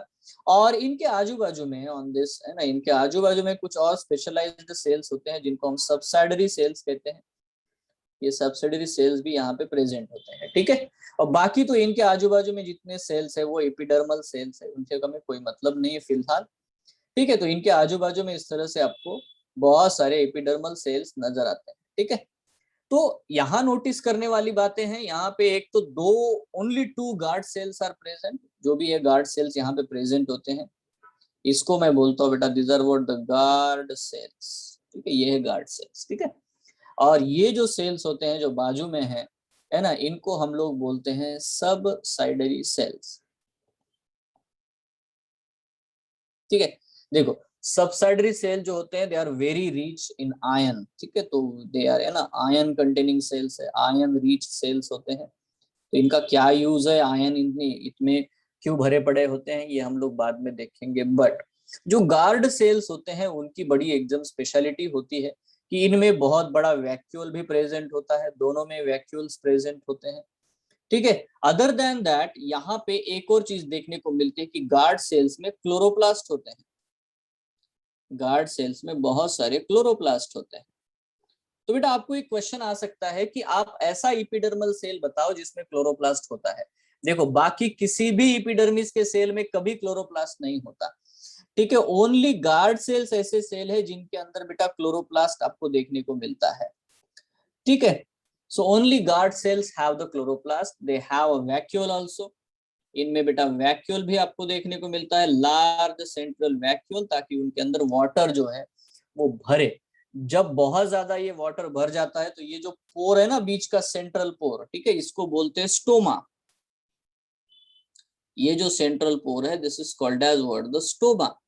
मतलब जहां से एक्चुअली एक्सचेंज ऑफ गैसेस होगा, जहां से एक्चुअली वाटर वेपर का एक्सचेंज होगा, तो इसे हम लोग कहते हैं बच्चों स्टोमा। तो इस तरह से अगर हम देखेंगे तो स्टोमेटा बहुत सारे चीजों में रोल प्ले करता है ना। क्योंकि हम इसको और भी डिटेल में फिर से पढ़ने वाले हैं ट्रांसपोर्टिंग प्लांट में, तो अभी तो मैं इसको सुपरफिशियली कुछ पॉइंट्स यहाँ पे बोलता हूँ। The outer wall of the guard cells, है ना, ये जो होता है ना, are thin and inner walls. यहाँ पे जो इनर वॉल होता है इसके बारे में हम लोग पढ़ने वाले हैं, बट एनाटॉमी ऑफ, सॉरी, जो ट्रांसपोर्ट में हम लोग पढ़ेंगे कि, और दूसरा यहाँ पे जो इनके स्टोमेटल अपर्चर है ना, गार्ड सेल्स, सबसिडी सेल्स इसको सराउंड करते हैं। ये भी चीजें हैं बेटा यहाँ पे। ठीक है, तो दो प्रकार के आपको गार्ड सेल्स देखने को मिलेंगे। ये जो मैंने यहाँ पे ड्रॉ किया है बच्चों, ये दोनों ही किडनी शेप्ड आपको दिखाई देते हैं। किडनी जो होती है वैसे गार्ड सेल्स आपको देखने को मिल रहे हैं। बट मोनोकॉट प्लांट में, मोनोकॉट प्लांट में जो गार्ड सेल्स होते हैं, ठीक है, मोनोकॉट प्लांट में जो गार्ड सेल्स होते हैं बेटा, वो इस तरह से डम्बल शेप्ड आपको गार्ड सेल्स देखने को मिलते हैं। ठीक है, सो इस तरह से बच्चों आपको डम्बल शेप गार्ड सेल्स आपको देखने को मिलेंगे। ऑब्वियसली ये सेंट्रल स्टोमा है, ओपनिंग है, और इनके आजू बाजू में आपको यहाँ पे इस तरह से सबसाइडरी सेल्स भी देखने को मिलेंगे। ठीक है, बट डिफरेंस आप नोट कर सकते हो कि ये जो है डम्बल शेप मोनोकॉट में आपको देखने को मिलते हैं। ठीक है, और जो किडनी बीन शेप वाले जो स्ट्रक्चर आपको देखने को मिलेंगे स्टोमेटा, वो है आपको डाइकॉट प्लांट में आपको देखने को मिलते हैं। ठीक है, इसमें एक चीज हमेशा नोटिस करना कि जो भी इनर वॉल होती है इनकी बहुत थिक होती है, इनर वॉल बहुत ही थिक होती है ना, thicker. Inner wall is very very thick, thick inner wall होती है। और बाहर का जो सेल वॉल होता है उनका, जो भी पेरिफेरल सेल वॉल है, ये वाला इधर वाला, ये बिल्कुल पतला होता है ना। सो इसके बारे में भी हम लोग देखेंगे बेटा। सो बट यहाँ पे आपको ये चीज नोटिस करनी है कि in submerged hydrophytes, submerged hydrophytes, in submerged hydrophytes stomata are not present.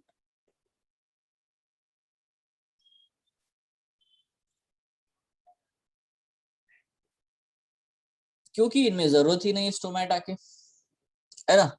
तो बेटा अस्टोमेटिक होते हैं, मतलब सबमर्ज, जो पानी में डूबे हुए होंगे, उनमें डेफिनेटली बेटा स्टोमेटा की बिल्कुल भी जरूरत नहीं होती।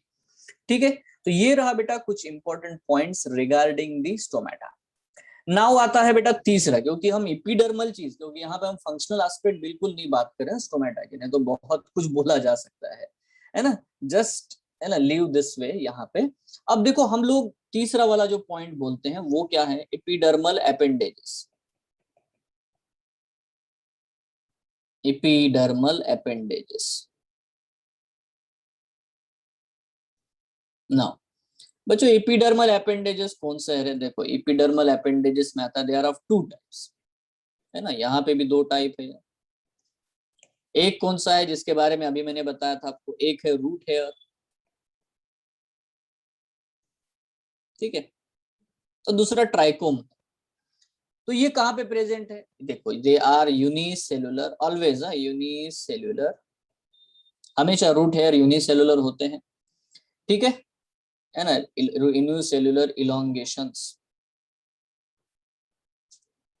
unicellular elongations of the epidermal cells of epiblema।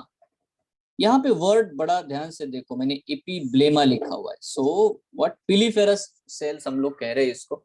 So it's called as what, the epiblema। ठीक है, डेफिनेटली इसका काम क्या है भाई, आपको तो पता है ना। इसका डेफिनेटली काम है क्या है, वाटर और मिनरल का एब्जॉर्प्शन, तो increases surface area for absorption. ठीक है, तो ये रहा बेटा रूट हेयर्स। उसके बाद में जो दूसरा स्ट्रक्चर है उनको हम लोग बोलते हैं ट्राइकोम्स। ठीक है, अब यार ट्राइकोम्स तो बहुत ही आसान चीज है। ये प्रेजेंट होते हैं and present on stem, present on stem. देखो रूट हेयर्स है, नाम लिखा है रूट हेयर, तो they are present on root. ठीक है, so these are present on the stem. ठीक है, and they are actually hairs and present on the stem, और ये स्टेम हेयर्स कहते हैं, and these are actually multicellular. ठीक है ना, मल्टी सेलुलर,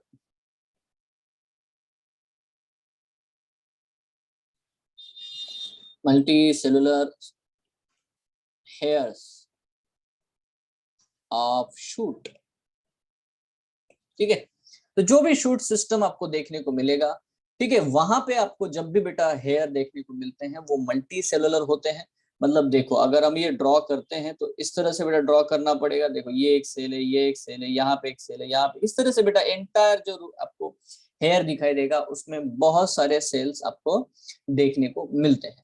कभी कभी ये इतने टफ होते हैं, मतलब कभी कभी इनमें ब्रांचेस भी देखने को मिलती है ना। अगर आप देखोगे तो इनके केसेस में आपको देखो रूट हेयर्स इतने मल्टी सेलुलर होते हैं कि they can show the branches also. मतलब देखो यहाँ से एक सेल का ब्रांच निकला है, so they may be branched और unbranched, they may be branched और अनब्रांच्ड। ठीक है, ये भी होता है। ठीक है, दे मे इवन बी सेक्रेटरी, है ना, मे बी सिक्रेटरी। मतलब कुछ कुछ ऐसे भी ट्राइकोम्स है जो सिक्रीशंस रिलीज करते हैं, म्यूसिलेज वगैरह ऐसी चीजें रिलीज करते हैं। देखो कुछ कुछ ऐसे भी ट्राइकोम है जो बहुत टफ होते हैं, मतलब वो चुभेंगे, अगर आप उनके लीफ को या स्टेम को आप हाथ लगाओगे ना तो आपको वो चुभेंगे। ठीक है, सो दैट्स इट, है ना। द ट्राइकोम्स क्या करेंगे बेटा, वो एक तो काम करते हैं, है ना, लॉस जो होता है प्रिवेंट करते हैं वाटर लॉस को, क्योंकि और भी है ना, मतलब एपिडर्मिस के ऊपर इतने हेयर हो जाएंगे कि डायरेक्ट एपिडर्मिस एक्सपोज नहीं हो पाता। तो सेम है ना, दे प्रिवेंट वाटर लॉस, ये भी एक काम है। ठीक है, ठीक, सो दे प्रिवेंट वाटर लॉस, है ना, ड्यू टू जो भी ट्रांसपिरेशन का होता है, एंड प्रोवाइड प्रोटेक्शन। तो बहुत सारे इंसेक्ट्स, एनिमल्स बेटा प्लांट्स के लीव्स को, स्टेम को खाना चाहते हैं, बट इस, है ना, कभी कभी ऐसे ट्राइकोम्स, इतने चुभीले ट्राइकोम्स उनके ऊपर प्रेजेंट होते हैं कि जो ऑर्गेनिजम्स है, जो एनिमल्स है बेटा, उनसे फिर दूर ही रहते हैं, उन पर जाते नहीं है। अगर आपको याद हो तो मैंने सोलेनासी फैमिली में स्टेम में लिखा था हैरी और द ग्लैबरस। स्टेम में, सोलेनेसी में आपको अभी फैमिलीज में हमने पढ़ा था, उसमें लिखा था बेटा हैरी और ग्लैबरस। ग्लैबरस है मतलब स्टेम के ऊपर कुछ भी नहीं है, मतलब हेयर नहीं है, बट जब हम लोग बोलते हैं ना हैरी, तो उनके ऊपर ट्राइकोम्स प्रेजेंट है। ठीक है, जैसे कि प्रिकल्स ऑफ रोजेस जो होते हैं ना, रोज में जो प्रिकल्स होती है, कांटे होते हैं, आर ऑल्सो एक्चुअली अपेंडेजेस ही तो है, एपिडर्मल अपेंडेजेस ही है। इवन जो मैंने आपको कॉटन फाइबर के बारे में अभी आपको बताया, ठीक है, कॉटन फाइबर के बारे में जो बताया हम लोगों ने, कॉटन में क्या होता है बेटा, मैंने लिख के दिया है पहले भी पॉइंट। कॉटन फाइबर क्या है, एपिडर्मल हेयर ही तो है, जो कि बहुत इलोंगेट हो जाते हैं। तो वो बहुत ही एक्सटेंसिव, क्या बोलते हैं, इलोंगेटेड ट्राइकोम्स है एक्चुअली, एपिडर्मल जो कॉटन होता है वो भी। ठीक है, सो ऑल दीज आर, है ना, जो भी है ये सारे एपिडर्मल सेल्स है, चाहे ट्राइकोम्स हो, चाहे बेटा क्या बोलते हैं हम लोग, रूट हेयर हो या तो स्टोमेटा हो, all are these are actually part of what the, actually the part of the epidermal layer. ठीक है, तो इस तरह से बेटा ये बाहर की एक त्वचा के बारे में हम लोग बात करते हैं। दूसरा है उसका component B, that is the second one, that is called as the ground tissue. Ground tissue system. ठीक है, देखो जितने भी टिश्यूज प्रेजेंट है ना, मतलब ऑल टिश्यूज एक्सेप्ट एपिडर्मिस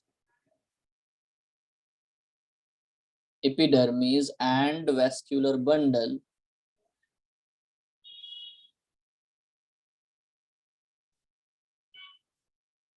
ठीक है, बंडल कंस्टिट्यूट ग्राउंड टिश्यू। तो एक्चुअली ग्राउंड टिश्यू है क्या पे, वेस्कुलर बंडल और एपिडर्मिस को छोड़ के जो कुछ भी आपको प्लांट्स में देखने को मिलता है वो सब बेटा ग्राउंड टिश्यू है, एवरीथिंग इज ग्राउंड टिश्यू। ठीक है, और ये किस चीज से बनता है, आपको तो पता है, फॉर्म्ड फ्रॉम ग्राउंड मेरिस्टेम, है ना, एक ग्राउंड मेरिस्टेम से बनेगा। ग्राउंड मेरिस्टेम तो आपको बताया है। ठीक है, सो नाउ देखो, ये हमेशा ये तो हमेशा जरूरी नहीं कि वो प्राइमरी मेरिस्टेम ही हो, ये प्राइमरी सेकेंडरी दोनों प्रकार का मेरिस्टेम जो है होता है, पक्का। नाउ देखो, the ground tissue is divided into 3 zones, है ना, इट इज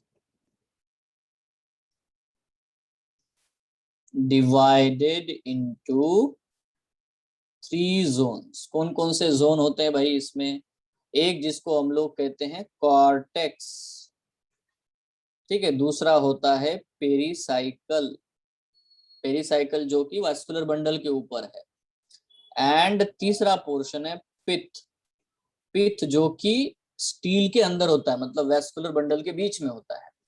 तो कॉर्टेक्स, पेरिसाइकल और पिथ, ऐसे 3 चीजें हमें देखने को मिलती है, और इनमें हर प्रकार का आपको टिश्यू देखने को मिलेगा। It consist of simple tissues, ठीक है, जैसे कि पैरेनकाइमा, कोलेनकाइमा, स्क्लेरेनकाइमा। ठीक है, ये सारे प्रकार के टिश्यू आपको इनमें देखने को मिलते हैं। It consist of simple tissue. बच्चों सिंपल टिश्यू का क्या मतलब हुआ? सारे ही प्रकार, हाँ मतलब तीनों ही प्रकार के आपको टिश्यूज इसमें देखने को मिलेंगे। पैरेन्काइमा भी देखने को मिलेगा, स्क्लेरेन्काइमा भी देखने को मिलेगा, कोलेन्काइमा भी देखने को मिलेगा। जैसे मैंने हाइपोडर्मिस के बारे में बताया, hypodermis is the part of the cortex, बराबर है। तो अगर मैं हाइपोडर्मिस ऑफ द डाइकॉट बोलता हूँ तो सर कोलेन्काइमा होता है ना। और hypodermis of the monocot plant कहता हूँ तो स्क्लेरेन्काइमा होता है। ये चीज मैंने आपको बता के रखी, ठीक है। तो जब भी आप बात करोगे कॉर्टेक्स के बारे में या इन सब ग्राउंड टिश्यू के बारे में, तो उसमें किसी भी प्रकार का टिश्यू आपको देखने को मिलता है। Any kind of the tissue can be present, ठीक है। जैसे देखो parenchyma cells are usually present in cortex. कहाँ कहाँ प्रेजेंट हो सकते हैं? Parenchyma usually present in cortex, ठीक है। पेरिसाइकल, पेरिसाइकल में भी होता है, पिथ एंड मेडुलरी रेस। अब ये सारी चीजें क्या है ना, जैसे जैसे हम लोग आगे आगे सेक्शंस को देखेंगे डायग्राम को, ठीक है, तो आपको बिल्कुल क्लियर हो जाएगा। अच्छा हाँ सर, ये मेडुलरी रेस है, ये पेरिसाइकल है, ये पिथ है, इस तरह से, ठीक है। अभी देखो लीव्स में जो टिश्यू होता है ग्राउंड टिश्यू, इसको हम अलग ही वर्ड यूज करते हैं, ठीक है। लीव्स हैव, इसको हम लोग बोलते हैं मेसोफिल, ठीक है। उसका जो ग्राउंड मेरे जो एक्चुअली कॉर्टेक्स ये वर्ड हम लोग वहां यूज नहीं करते, मेसोफिल ये वर्ड होता है ना, मेसोफिल, ठीक है। Leaves have mesophyll with what we can say chlorenchyma. Chlorenchyma मतलब जिसमें ऐसे सेल्स प्रेजेंट होंगे जिनमें क्लोरोप्लास्ट प्रेजेंट हो, ऐसा पैरेन्काइमा प्रेजेंट होगा। तो इस तरह से बच्चों हम लोग यहाँ पे एक चीज नोटिस कर सकते हैं, चाहे इवन अगर आप एंडोडर्मिस भी बोलो, एंडोडर्मिस, हाइपोडर्मिस, ये सब कुछ बेटा ग्राउंड टिश्यू में ही आता है। पेरीसाइकल भी ग्राउंड टिश्यू में आता है, ठीक है। So all the things are in the ground tissue. तो बेटा तीसरा पार्ट मतलब सी पार्ट हम लोग देखते हैं, the vascular tissue.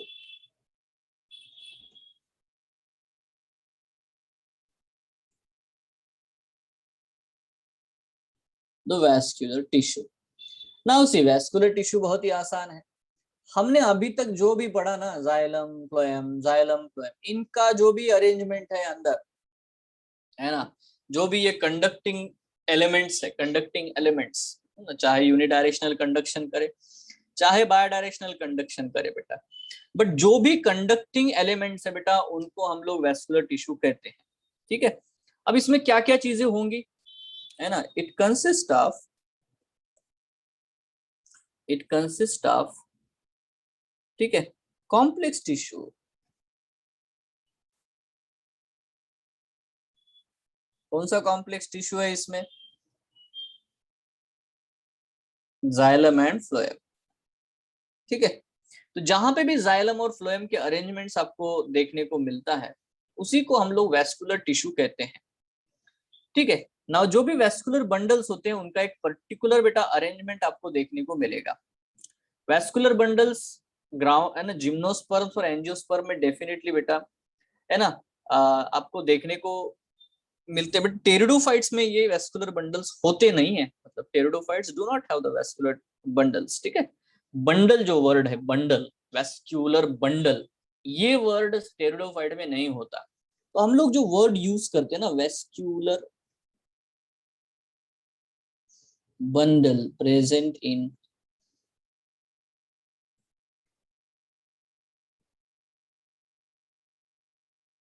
Gymnosperms and angiosperms, क्योंकि एक प्रॉपर अरेंजमेंट होता है, प्रॉपर बंडल बनता है, ठीक है। ऐसा बंडल जो है, वैस्कुलर बंडल वाला जो अरेंजमेंट है, आपको टेरिडोफाइट्स में बिल्कुल भी देखने को नहीं मिलेगा, ठीक है। देखो ईच वैस्कुलर बंडल, हर एक वैस्कुलर बंडल जो है वो अलग अलग चीजों से बना हुआ है, मतलब उसमें जाइलम होगा या फ्लोएम होगा, ये सारी चीजें आपको बेटा वैस्कुलर बंडल में देखने को मिलती है, ठीक है।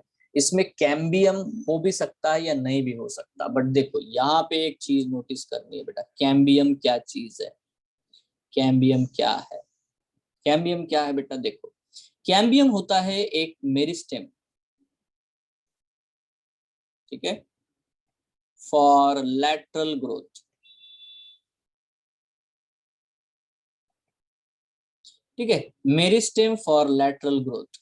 लैटरल या सेकेंडरी ग्रोथ के लिए जो मेरिस्टेम प्रेजेंट होता है उसी को हम लोग कैम्बियम कहते हैं। देखो, अगर मैं यहाँ पे एक ऐसा बंडल बना देता हूँ, ये देखो, ये बंडल बनाया मैंने, एक सिंगल बंडल बनाया।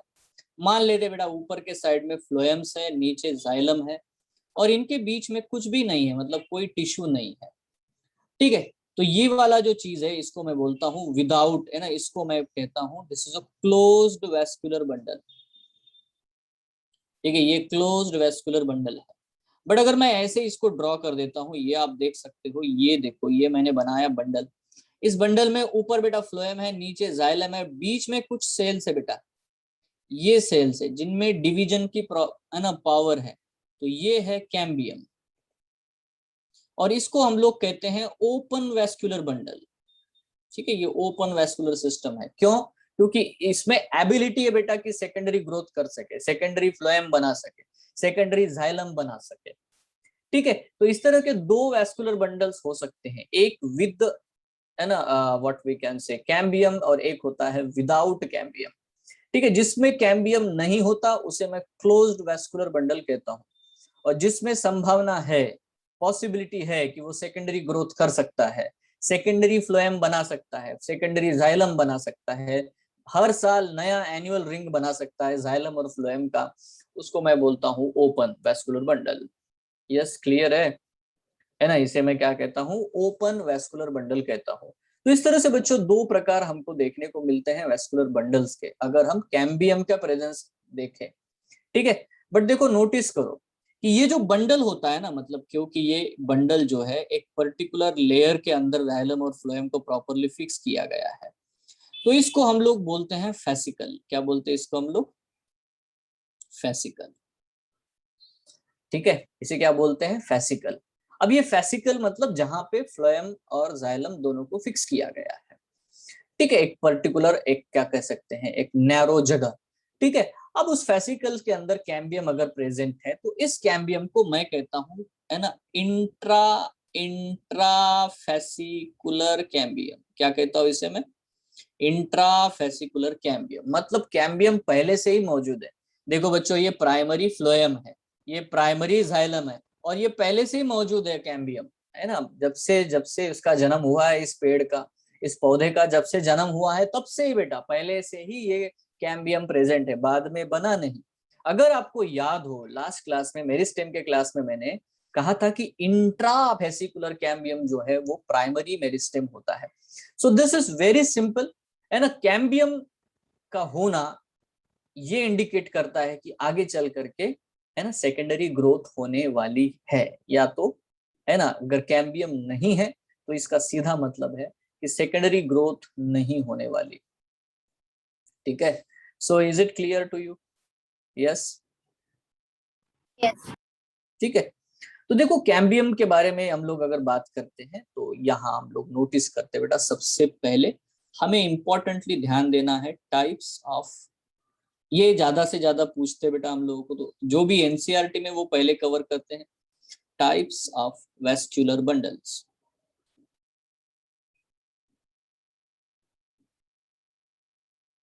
टाइप्स ऑफ वेस्कुलर बंडल, इसको बड़े ध्यान से समझना, प्रेजेंस ऑफ माइंड बहुत जरूरी है। यहाँ पे तीन टाइप है बेटा, एक है जिसको हम लोग बोलते हैं रेडियल, दूसरा टाइप है जिसको हम लोग कहते हैं कॉन्जॉइंट, और तीसरा टाइप है बेटा उसको हम लोग कहते हैं कॉन्सेंट्रिक। ठीक है, तो सबसे पहले रेडियल। ठीक है, नाउ अब जो रेडियल बंडल्स होते हैं, रेडियल बंडल्स, मैं डायग्राम भी यहाँ पे सीधा लिख देता हूं, फाउंड ओनली इन रूट्स। ठीक है, ये हमेशा रूट्स में ही आपको देखने को मिलेंगे, याद रखना, R for radial, R for root. So ये जो बंडल होता है, they are always maximally present in the roots. Roots का सेक्शन लेके देखोगे तो ही बेटा आपको ऐसा अरेंजमेंट देखने को मिलता है। नाउ मुद्दा होता है कि हम लोग इसको स्टील भी कहते हैं, अरेंजमेंट जो होता है रेडियल, ठीक है, मतलब जो भी वेस्कुलर बंडल्स के अरेंजमेंट है बेटा उसे हम लोग स्टील कहते हैं। ठीक है, तो स्टील क्या होता है, पेरिसाइकिल के अंदर देखो बाहर, सबसे बाहर एपिडर्मिस है, उसके अंदर कॉर्टेक्स है, कॉर्टेक्स का सबसे अंदर का लेयर होता है एंडोडर्मिस, और एंडोडर्मिस के अंदर एक और सिंगल सेल की लाइनिंग होती है जिसे कहते हैं पेरिसाइकिल। ठीक है, तो पेरिसाइकिल के अंदर जो कुछ भी प्रेजेंट है वो हमारे लिए बेटा वेस्कुलर बंडल्स का अरेंजमेंट है। ठीक है, तो that is what the vascular bundle, anything which is present inside the pericycle. तो बच्चों यहाँ पे मैं डायग्राम बना देता हूं ताकि आपको अंडरस्टैंडिंग हो। देखो ये जो रेड कलर से मैंने जो लाइन बनाई है, सर्कल बनाया है, ये है पेरिसाइकिल। ये क्या है बेटा, पेरिसाइकिल। ठीक है, और ये है सेंटर। इसके बाहर कौन सी लाइनिंग है बेटा, एंडोडर्मिस। इसके बाहर क्या है, कॉर्टेक्स। इसके बाहर क्या है, एपिडर्मिस। ठीक है, इस तरह से बाहर बाहर जाएंगे तो ये वाली लाइन जो है, दिस इज, है ना, ये जो लाइन है बेटा ये है pericycle. Once again I want to tell you, epidermis, epidermis के अंदर कॉर्टेक्स, कॉर्टेक्स के अंदर एंडोडर्मिस, एंडोडर्मिस के अंदर पेरिसाइकिल। ऐसे सेल्स की लेयर आपको जब भी आप सेक्शन लोगे प्लांट का तो आपको देखने को मिलता है। ठीक है, तो हम लोग ये पर्टिकुलरली जब भी एनाटॉमी देखेंगे तब बात करेंगे। अब यहाँ पे होता क्या है, ये सेंट्रल पोर्शन है, यहाँ पे आपको देखने को मिलेगा मेरे प्यारे बच्चों एक बहुत ही इंपॉर्टेंट पॉइंट। यहाँ है जाइलम, ये जाइलम है, यहाँ पे भी जाइलम है, मतलब एक फेसिकल में सिर्फ जाइलम ही है, फ्लोएम है ही नहीं। ये भी जाइलम है और यहाँ पे भी जाइलम है। तो बेटा आपको 4 जाइलम मैंने ड्रॉ करके दिखाए, चारों जाइलम है। ठीक है, और बीच बीच में यहाँ पे आप देखोगे ना, यहाँ फ्लोएम है, यहाँ फ्लोएम है, यहाँ फ्लोएम है और यहाँ फ्लोएम है। तो अगर आप इसको सर्कल मानते हो, if you understand it is a circle, तो बेटा इस सर्कल के इस रेडियस के ऊपर सिर्फ जाइलम है और इस रेडियस के ऊपर बेटा आपको फ्लोएम दिखाई देता है। फिर से और एक रेडियस निकालोगे तो उस पर जाइलम है, फिर एक रेडियस निकालो, देखो रेडियल अरेंजमेंट है, मतलब अल्टरनेट रेडियस पे जाइलम फ्लोएम आपको देखने को मिलता है। इसी को हम लोग रेडियल अरेंजमेंट बोलते हैं या रेडियल स्टील कहते हैं। Are you sure? ठीक है, ये कौन है बच्चों, जाइलम। ये कौन है, फ्लोएम। ठीक है, तो जब भी आप पेरिसाइकिल के अंदर झांक के देखोगे तो आपको दिखाई देगा कि एक बीच में जाइलम है, फिर फ्लोएम है, फिर जाइलम है, मतलब हर रेडियस पे दोनों ही चीजें अवेलेबल नहीं है। जैसे कि यहाँ पे आप देखोगे, यहाँ पे फ्लोएम और जाइलम एक ही लाइन पे है, दे आर अटैच्ड। तो ये चीज आपको कॉन्जॉइंट में देखने को मिलती है, ये कॉन्जॉइंट है। ठीक है, एक ही फेसिकल में फ्लोएम भी है, जाइलम भी है, बट यहाँ पे ऐसा बिल्कुल भी नहीं है, या तो सिर्फ जाइलम है या तो सिर्फ फ्लोएम है। ठीक है, ये क्लियर है। ये कहाँ देखने को मिलता है, इन द रूट। अब मजेदार बात देखो, आपको एक और चीज मैं यहाँ पे दिखाना चाहूंगा। अगर आप बेटा इसको बाहर निकालोगे, मतलब ये एक चीज को बाहर ड्रॉ करोगे, ठीक है, वन थिंग, ये जाइलम का पोर्शन, इसको बाहर निकाला मैंने, तो आपको दिखाई देगा बेटा यहाँ पे बहुत छोटे छोटे वेसल्स है और इधर इधर बेटा बहुत बड़े बड़े वेसल्स है। क्या मतलब है इसका, ये क्या होता है, मेटाजाइलम, और ये क्या है, प्रोटोजाइलम। प्रोटोजाइलम, बराबर। नाउ प्यारे बच्चों, मैं आपको यहाँ बता देता हूँ कि इट शोज एक्सार्ज कंडीशन। एक्सार्ज, समझ रहे हो कंडीशन, एक्सार्ज का क्या मतलब है, that is when protoxylem is towards pericycle. ठीक है, मतलब अगर प्रोटोजाइलम बाहर की तरफ पॉइंट हो रहा है, पेरिसाइकल की तरफ पॉइंट हो रहा है, ठीक है, ये जो सेंट्रल टिश्यू होता है, जो सेंटर में जो टिश्यू होता है उसको पिथ बोलते हैं। So will study that. Pith की तरफ अगर नहीं है और अगर बेटा protoxylem is facing toward the pericycle, तो उस कंडीशन को हम लोग एक्सार्ज कहते हैं और ये सिर्फ और सिर्फ रूट में ही देखने को मिलता है। This is can be seen in case of what, the root system. ठीक है, तो यहाँ पे नॉर्मल अरेंजमेंट है, when xylem and phloem with in a vascular bundles arrange in an alternate manner on different radius, the arrangement is called as radial. और ये system आपको सिर्फ रूट्स में देखने को मिलता है। Now the second one is the conjoint.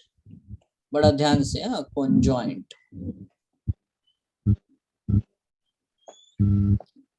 Conjoint bundles, ठीक है।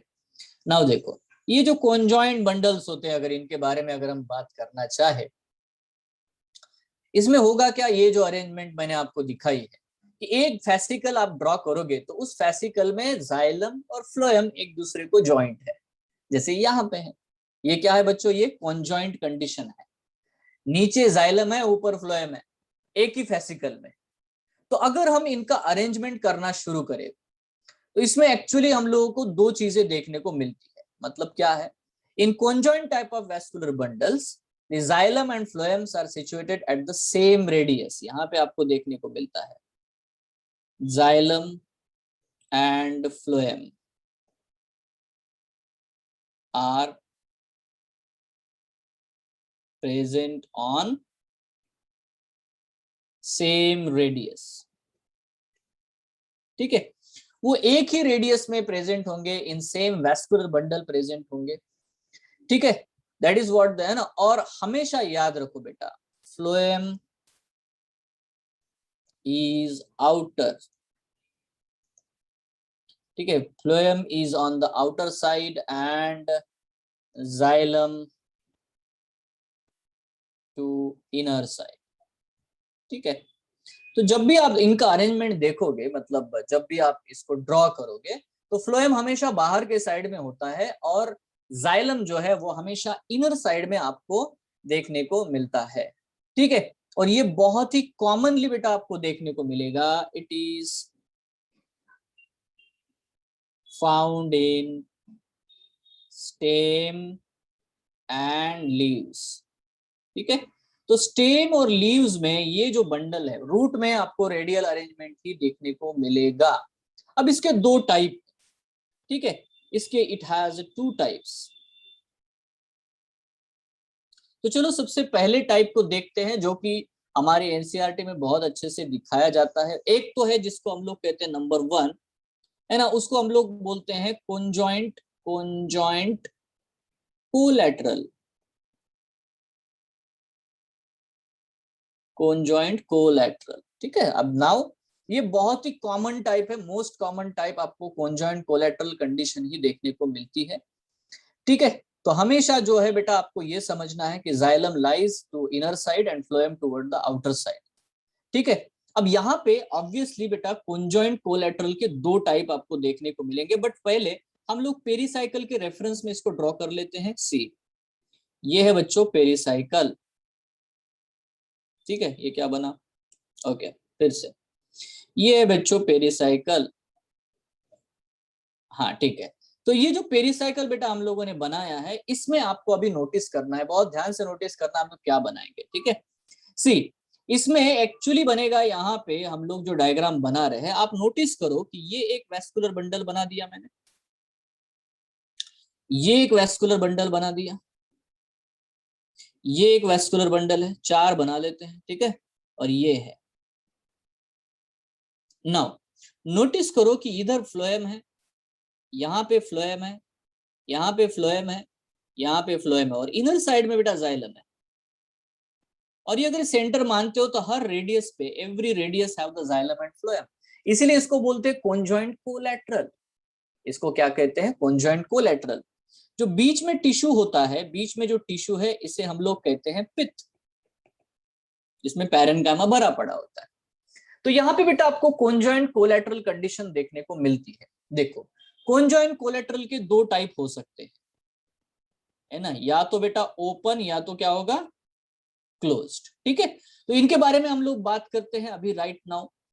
तो सबसे पहले तो देखो, कॉन्जॉइंट कोलैटरल में आपको एक तो कंडीशन देख रही है कि ये स्टेम में होगा, लीव्स में होगा, बट ठीक है, यहां एक चीज बिल्कुल आप नोटिस कर सकते हो, वो क्या है बेटा, बताओ कौन सी कंडीशन है। It shows endarch condition. क्या शो करता है बेटा, endarch condition, that is protoxylem is towards the pith. ठीक है, अगर हम इस चीज को एक सिंगल को बाहर निकालते हैं ना, जिसको एक फैसिकल को हम बाहर निकाल के देख लेते हैं, this is a single one. ठीक है, इसको मैंने बाहर आउटवर्ड निकाला और यहाँ पे बेटा मैंने ड्रॉ करना शुरू किया। ये है सारे फ्लोएम के cells, these are all the phloem cells. ठीक है, यहाँ पे बेटा आपको बड़े बड़े जाइलम के वेसल्स देखने को मिलेंगे, दैट इज व्हाट, इनको हम लोग क्या बोल रहे हैं, दीज आर द मेटाजाइलम। और यहाँ पे बेटा आपको छोटे छोटे वेसल्स देखने को मिलेंगे। ठीक है, तो आप देख सकते हो ये वाला पोर्शन फ्लोएम है, ये वाला पोर्शन बेटा मेटाजाइलम है, और ये वाला पोर्शन है बेटा प्रोटोजाइलम है।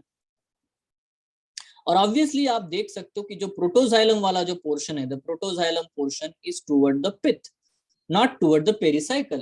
तो इस कंडीशन को हम लोग कहते हैं बेटा एंडार्च। रिमेंबर दिस के एंडार्च कंडीशन हमेशा आपको स्टेम में देखने को मिलेगा, एक्सार्च कंडीशन आपको रूट में देखने को मिलेगा। That's it, simple thing. Yes, अरे समझ रहे हो, है ना। अभी देखो इसके कॉन्जॉइंट कोलेटरल के दो टाइप हो सकते हैं, है ना, टू टाइप्स। कौन कौन से बेटा, या तो क्या हो सकता है, पहला टाइप क्या होगा बच्चों, 1 नंबर कॉन्जॉइंट कोलेटरल, है ना, ओपन। अब ये ओपन का मतलब क्या होता है ना, हैविंग, बोलो, having cambium between xylem and phloem.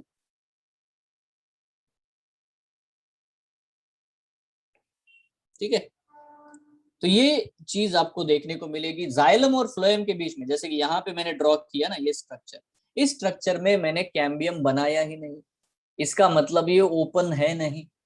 ठीक है, यहाँ पे आप देख सकते हो, ये डायग्राम आप देख सकते हो, यहाँ पे देखो फ्लोएम है, यहाँ जाइलम, और बीच में हमने कैम्बियम बनाया, तो ये ओपन टाइप है और ये क्लोज्ड टाइप है। तो जब भी आपको कॉन्जॉइंट कंडीशन देखने को मिलती है तो ही बेटा आप ये ओपन क्लोज ये वाले वर्ड्स यूज कर सकते हो। रेडियल में तो, रेडियल में आप बोलते नहीं, रेडियल में आप लोग वो ओपन क्लोज ये चीज आप नहीं बोलोगे। कॉन्जॉइंट कोलेटरल कंडीशन में having cambium between xylem and phloem, तो इसका क्या मतलब है, it will show secondary growth. इसका मतलब बेटा, ठीक है, ये सेकेंडरी ग्रोथ शो करेगा। ठीक है, दूसरा टाइप क्या है बेटा, सेकेंड टाइप क्या है, दूसरा टाइप है कॉन्जॉइंट कोलेटरल क्लोज्ड। इसमें क्या हो सकता है, अगर ये कॉन्जॉइंट कोलेटरल क्लोज्ड है तो इसका क्या मतलब होगा, है ना, without cambium absent, without cambium. ठीक है, तो between the xylem and phloem आपको, है ना, कैम्बियम बिल्कुल भी देखने को नहीं मिलेगा। इसका मतलब है कि इट विल नॉट शो, है ना, इट विल नॉट, शॉल भी, कुछ भी बोलो, ठीक है, will not show secondary growth. तो इसमें बेटा आपको सेकेंडरी ग्रोथ बिल्कुल भी देखने को नहीं मिलती। नाउ ये आपको सिचुएशन देखने को मिलेगी डाइकॉट में, और ये सिचुएशन आपको देखने को मिलेगी मोनोकॉट प्लांट्स में। ठीक है, तो जब भी आप डाइकॉट्स के बारे में देखोगे तो वहां पे स्टेम में आपको कॉन्जॉइंट कोलेटरल ओपन कंडीशन देखने को मिलती है। मोनोकॉट कभी भी बेटा सेकेंडरी ग्रोथ दिखाते नहीं है, इसलिए उनमें आपको बेटा, है ना, मोनोकॉट्स में आपको ये चीज, है ना, मतलब कॉन्जॉइंट कोलेटरल क्लोज्ड कंडीशन देखने को मिलेगी। सो this is about what the conjoint collateral condition. ठीक है, अच्छा मैं एक चीज आपसे पूछना चाहता हूँ, हमने साइकस पाइनस के बारे में पढ़ा है ना, तो साइकस और पाइनस जो होते हैं ये जिम्नोस्पर्म से, उनमें कौन सी कंडीशन होती है, तो बेटा यहाँ पे हम लोग नोट करके लिख ले, cycas and Pinus have conjoint collateral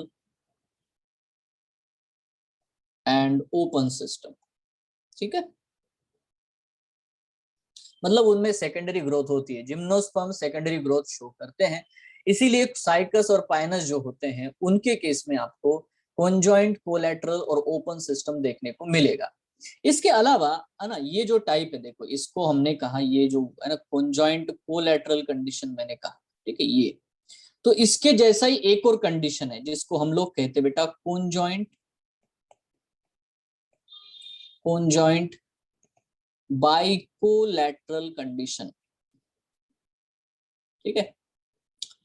conjoint bicollateral condition, अब इसमें होता क्या है देखो, डायग्रामेटिकली अगर हम लोग देखें तो इसमें सिंपली बच्चों, मैं यहाँ पे डायग्रामेटिकली आपको बता दूं, बड़ा ही सिंपल है। देखो क्या है, इधर भी और इधर भी दोनों तरफ आपको एक चीज देखने को मिलेगी, xylem lies in the centre, और यहाँ पे होता है फ्लोएम, यहाँ पे भी होता है फ्लोएम, दोनों में ही फ्लोएम है, और बीच में कैम्बियम भी प्रेजेंट है, यहाँ पे कैम्बियम प्रेजेंट है और यहाँ पे भी कैम्बियम प्रेजेंट है। तो इसीलिए इसको बोलते हैं बाइकोलैटरल, मतलब जाइलम के दोनों साइड में बेटा आपको फ्लोएम देखने को मिलता है, ठीक है। Xylem lies in the centre of the two patches of the phloem, है ना, दैट इज है ना present on each side of the xylem, ठीक है। और यहाँ पे दो स्ट्रिप्स प्रेजेंट होते हैं, ये भी बेटा कैम्बियम है, this is also cambium, this one is also cambium, ठीक है। तो ये कंडीशन आपको देखने को मिलती है, ठीक है। Outer phloem, outer cambium, xylem, inner cambium, inner phloem, तो इस तरह से ये है बेटा आउटर फ्लोएम, ये है आउटर कैम्बियम, ठीक है। This is the outer cambium, this is the inner cambium, this is the inner phloem, ठीक है। अब मैं आपसे क्वेश्चन पूछना चाहता हूँ, देखो हमारे है ना मतलब नीट में एक ऐसा आपको स्टेटमेंट देखने को मिलेगा जब आप प्रीवियस ईयर्स क्वेश्चन सॉल्व करोगे, है ना। क्वेश्चन ये है कि बाइकोलैटरल, है ना, मतलब conjoint bicollateral condition is always open, is it true? तो yes, the answer is yes, exactly, ठीक है। ये हमेशा ओपन ही होता है, मतलब हमेशा इसमें कैम्बियम होगा ही, और एक कैम्बियम नहीं तो दो दो कैम्बियम होते, दे आर टू कैम्बियम, ठीक है। So it is always open, ये हमेशा ओपन होता है। अभी आपको कहां देखने को मिलेगा, ठीक है, ये आपको बेटा कुकुरबिटेसी जो फैमिली है, इसका जो एग्जाम्पल है बेटा कुकुरबिटेसी, ठीक है। तो ये जो कुकुरबिटेसी है बेटा, उनमें आपको ये जो चीज है जैसे कि पंपकिन है, ठीक है, एंड कुछ मेंबर्स होते हैं सोलानेसी के, इनमें भी देखने को आपको मिलेगा। बट मोस्ट प्रोमिनेंटली, मोस्टली बेटा आपको ये आपको कंडीशन देखने को मिलेगी, है ना, सम मेंबर्स ऑफ सोलानेसी में ये देखने को मिलता है। बट मोस्टली बेटा आपको कुकुरबिटेसी फैमिली में जितने भी एग्जाम्पल आपको पता है, ककड़ी हो, मस्क मेलन हो, है ना, ये सब जो है बेटा, इन सब में बेटा आपको वेस्कुलर सिस्टम जो है वो कॉन्जॉइंट बाइकोलैटरल ऐसा ही देखने को मिलेगा, ठीक है। So this is conjoint bicollateral, it is always open, always open. अब यहाँ पे एक बहुत ही दिक्कत वाली बात होती है कि इसको हम एंडार्च एक्सार्च, ये जो टर्मिनोलॉजीज में फिट नहीं कर पाते, तो इसको हम मिजार्च बोल सकते हैं। क्या बोलते हैं बेटा, क्या कह सकते हैं, मिजार्च, है ना, बीच में है, ठीक है। क्योंकि क्या हो रहा है ना पित्त की तरफ तो उधर भी फ्लोएम है, इधर भी फ्लोएम है, इसीलिए थोड़ा सा मुद्दा यहाँ पे। बट लिखो मत, जस्ट है ना, पूछेंगे वैसे नहीं है आपको, बट नो इट। नाउ ये हो गया बेटा दो टाइप। तीसरा टाइप जो होता है, third type of vascular bundle, वो होता है बेटा कॉन्सेंट्रिक बंडल्स,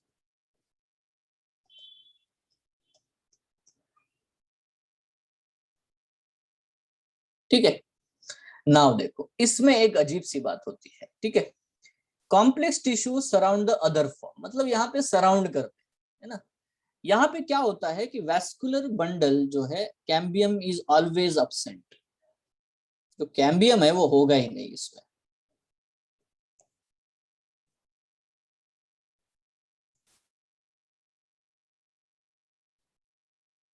तो इसमें कहीं पे भी बेटा आपको वेस्कुलर कैम्बियम कभी देखने को मिलता नहीं है। इसके आपको दो टाइप देखने को मिलेंगे, there are two different types, ठीक है। तो पहले टाइप को हम लोग क्या कहते हैं, देखो first type is called as what, the amphi, है ना, आपको जैसे मैं बताऊंगा आप समझ जाओगे क्या है, एम्फीक्रिब्रल, ठीक है, और एम्फीफोलिक,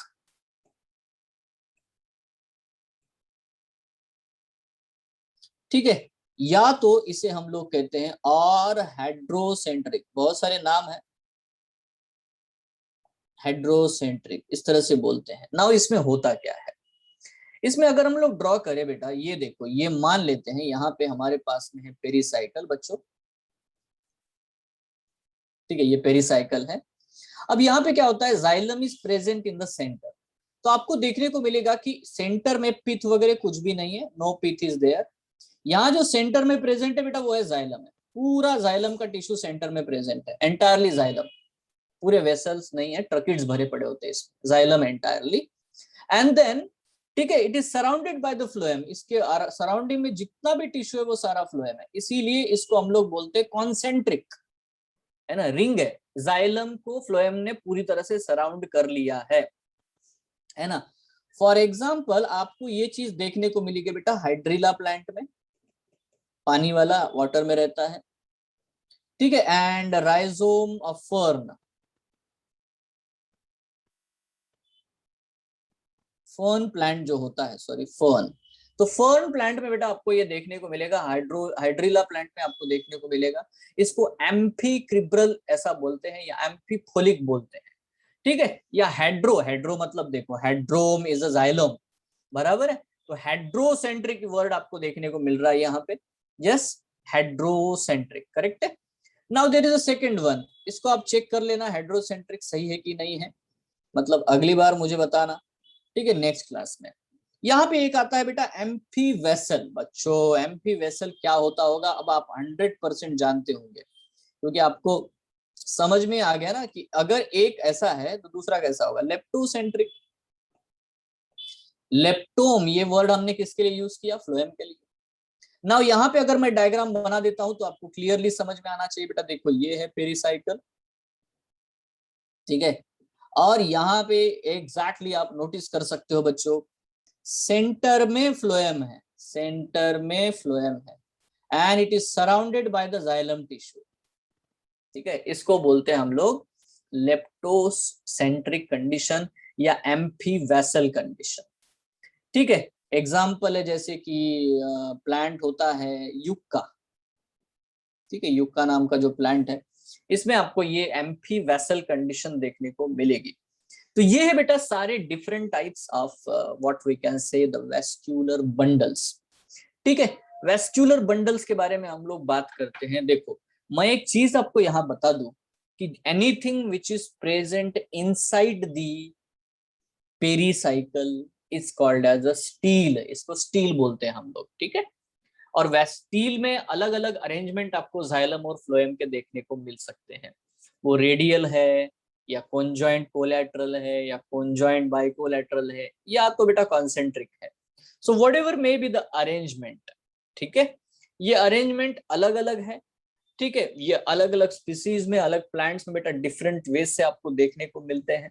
तो जब हम एनाटॉमी पढ़ेंगे ओरिजिनल मतलब डाइकोट की, मोनोकोट की, तो आपको बहुत सारी चीजें पता है कि हाँ यार डाइकोट में ये चीजें देखने को मिलती है, जैसे कि जैसे मैं डाइकोट स्टेम के बारे में बोलूंगा तो आपके दिमाग में आना चाहिए, अच्छा स्टेम है मतलब डेफिनेटली एंडार्च कंडीशन होनी चाहिए, डाइकोट है इसका मतलब कॉन्जॉइंट कोलैटरल ओपन ही वेस्कुलर बंडल होगा, ठीक है। अगर मोनोकॉट के बारे में बात करूं तो ऑब्वियसली बेटा मोनोकॉट के केस में मोनोकॉट स्टेम बोलते ही आपके दिमाग में आना चाहिए conjoint collateral closed vascular bundle, ठीक है। रूट्स के बारे में जब भी हम बात करेंगे तो हम कॉन्जॉइंट कोलैटरल ये वर्ड ही यूज नहीं करते, हम क्या बोलेंगे, रेडियल अरेंजमेंट, रूट्स में चाहे मोनोकॉट हो चाहे डाइकॉट हो अरेंजमेंट रेडियल ही होगा, ये क्लियर है, ठीक है, यही हमें बिल्कुल बस अच्छे से समझना है। लीव्स में भी बेटा आपको वही कॉन्जॉइंट कोलैटरल कंडीशन ही देखने को मिलेगी। तो आगे चल करके हमें dicot stem, dicot root, monocot stem, monocot root, है ना, और बेटा डाइकॉट का लीफ और मोनोकॉट का leaf, what happens to the flower after the fruit, क्या क्वेश्चन क्या है तेरा, what sir, what happens to the flower after the fruit it if formed from the ovary, अच्छा फ्लावर का क्या होगा, फ्लावर का मतलब क्या है, बेटा फ्लावर का क्या मतलब है? फ्लावर का मतलब पेटल्स थोड़ी होता है। फ्लावर का मतलब तो चारों वर्ल्स होते हैं, है ना। Sometimes the sepals can persist और sepals can fall down. Petals तो पूरी तरह से चले जाते हैं, किसी भी फ्रूट में पेटल टिकते हैं नहीं, है ना। स्टेमेन भी खत्म हो जाते हैं, वो भी चले जाते हैं, है ना। इवन स्टाइल भी चला जाता है, स्टिग्मा भी चला जाता है, बचता है ओवरी, उसी को मैं फ्रूट कहता हूँ, और क्या है ना। यस, देखो मेन चीज तो ओवरी ही है, ओवरी ही आत्मा है, ठीक है। बाकी तो कपड़ों की तरह बदले जाते हैं चीजें, सिंपल है ना। परमानेंट वही चीज है। सो एनीवे, यहाँ पे बेटा हम लोग आज कंक्लूड करते हैं। नेक्स्ट टाइम में हम लोग थोड़ा सा स्टील के बारे में बात करेंगे, और स्टील के बारे में बात करने के बाद हम लोग डायरेक्टली बेटा, है ना, पहुंचेंगे हमारा जो भी मेन एक्चुअली यहाँ पे पॉइंट है, जिसके लिए अभी तक हमने तैयारी की है इतनी सारी है, जिस जो एनाटॉमी हम लोग पढ़ेंगे कि हाँ, अगर मैं सेक्शन लेता हूँ डाइकॉट स्टेम का तो कैसा दिखेगा, और डाइकॉट रूट का कैसा दिखेगा, that is we have to learn. और उसके बाद में यहाँ पे एक और पॉइंट है जिसको हम लोग बोलते हैं सेकेंडरी ग्रोथ। क्या कहते हैं उसको हम लोग? Secondary growth. मतलब ये एनुअल रिंग वगैरह कैसे बनते हैं, है ना। अर्ली वुड, लेट वुड क्या है, हार्ट वुड, सैप वुड क्या है, बार्क क्या चीज होती है, इनके बारे में हमें पढ़ना है, ठीक है। तो आज के लिए बस इतना ही मेरे प्यारे बच्चों। Thank you, have a nice day, enjoy, Thank you, sir. Bye, sir. Bye.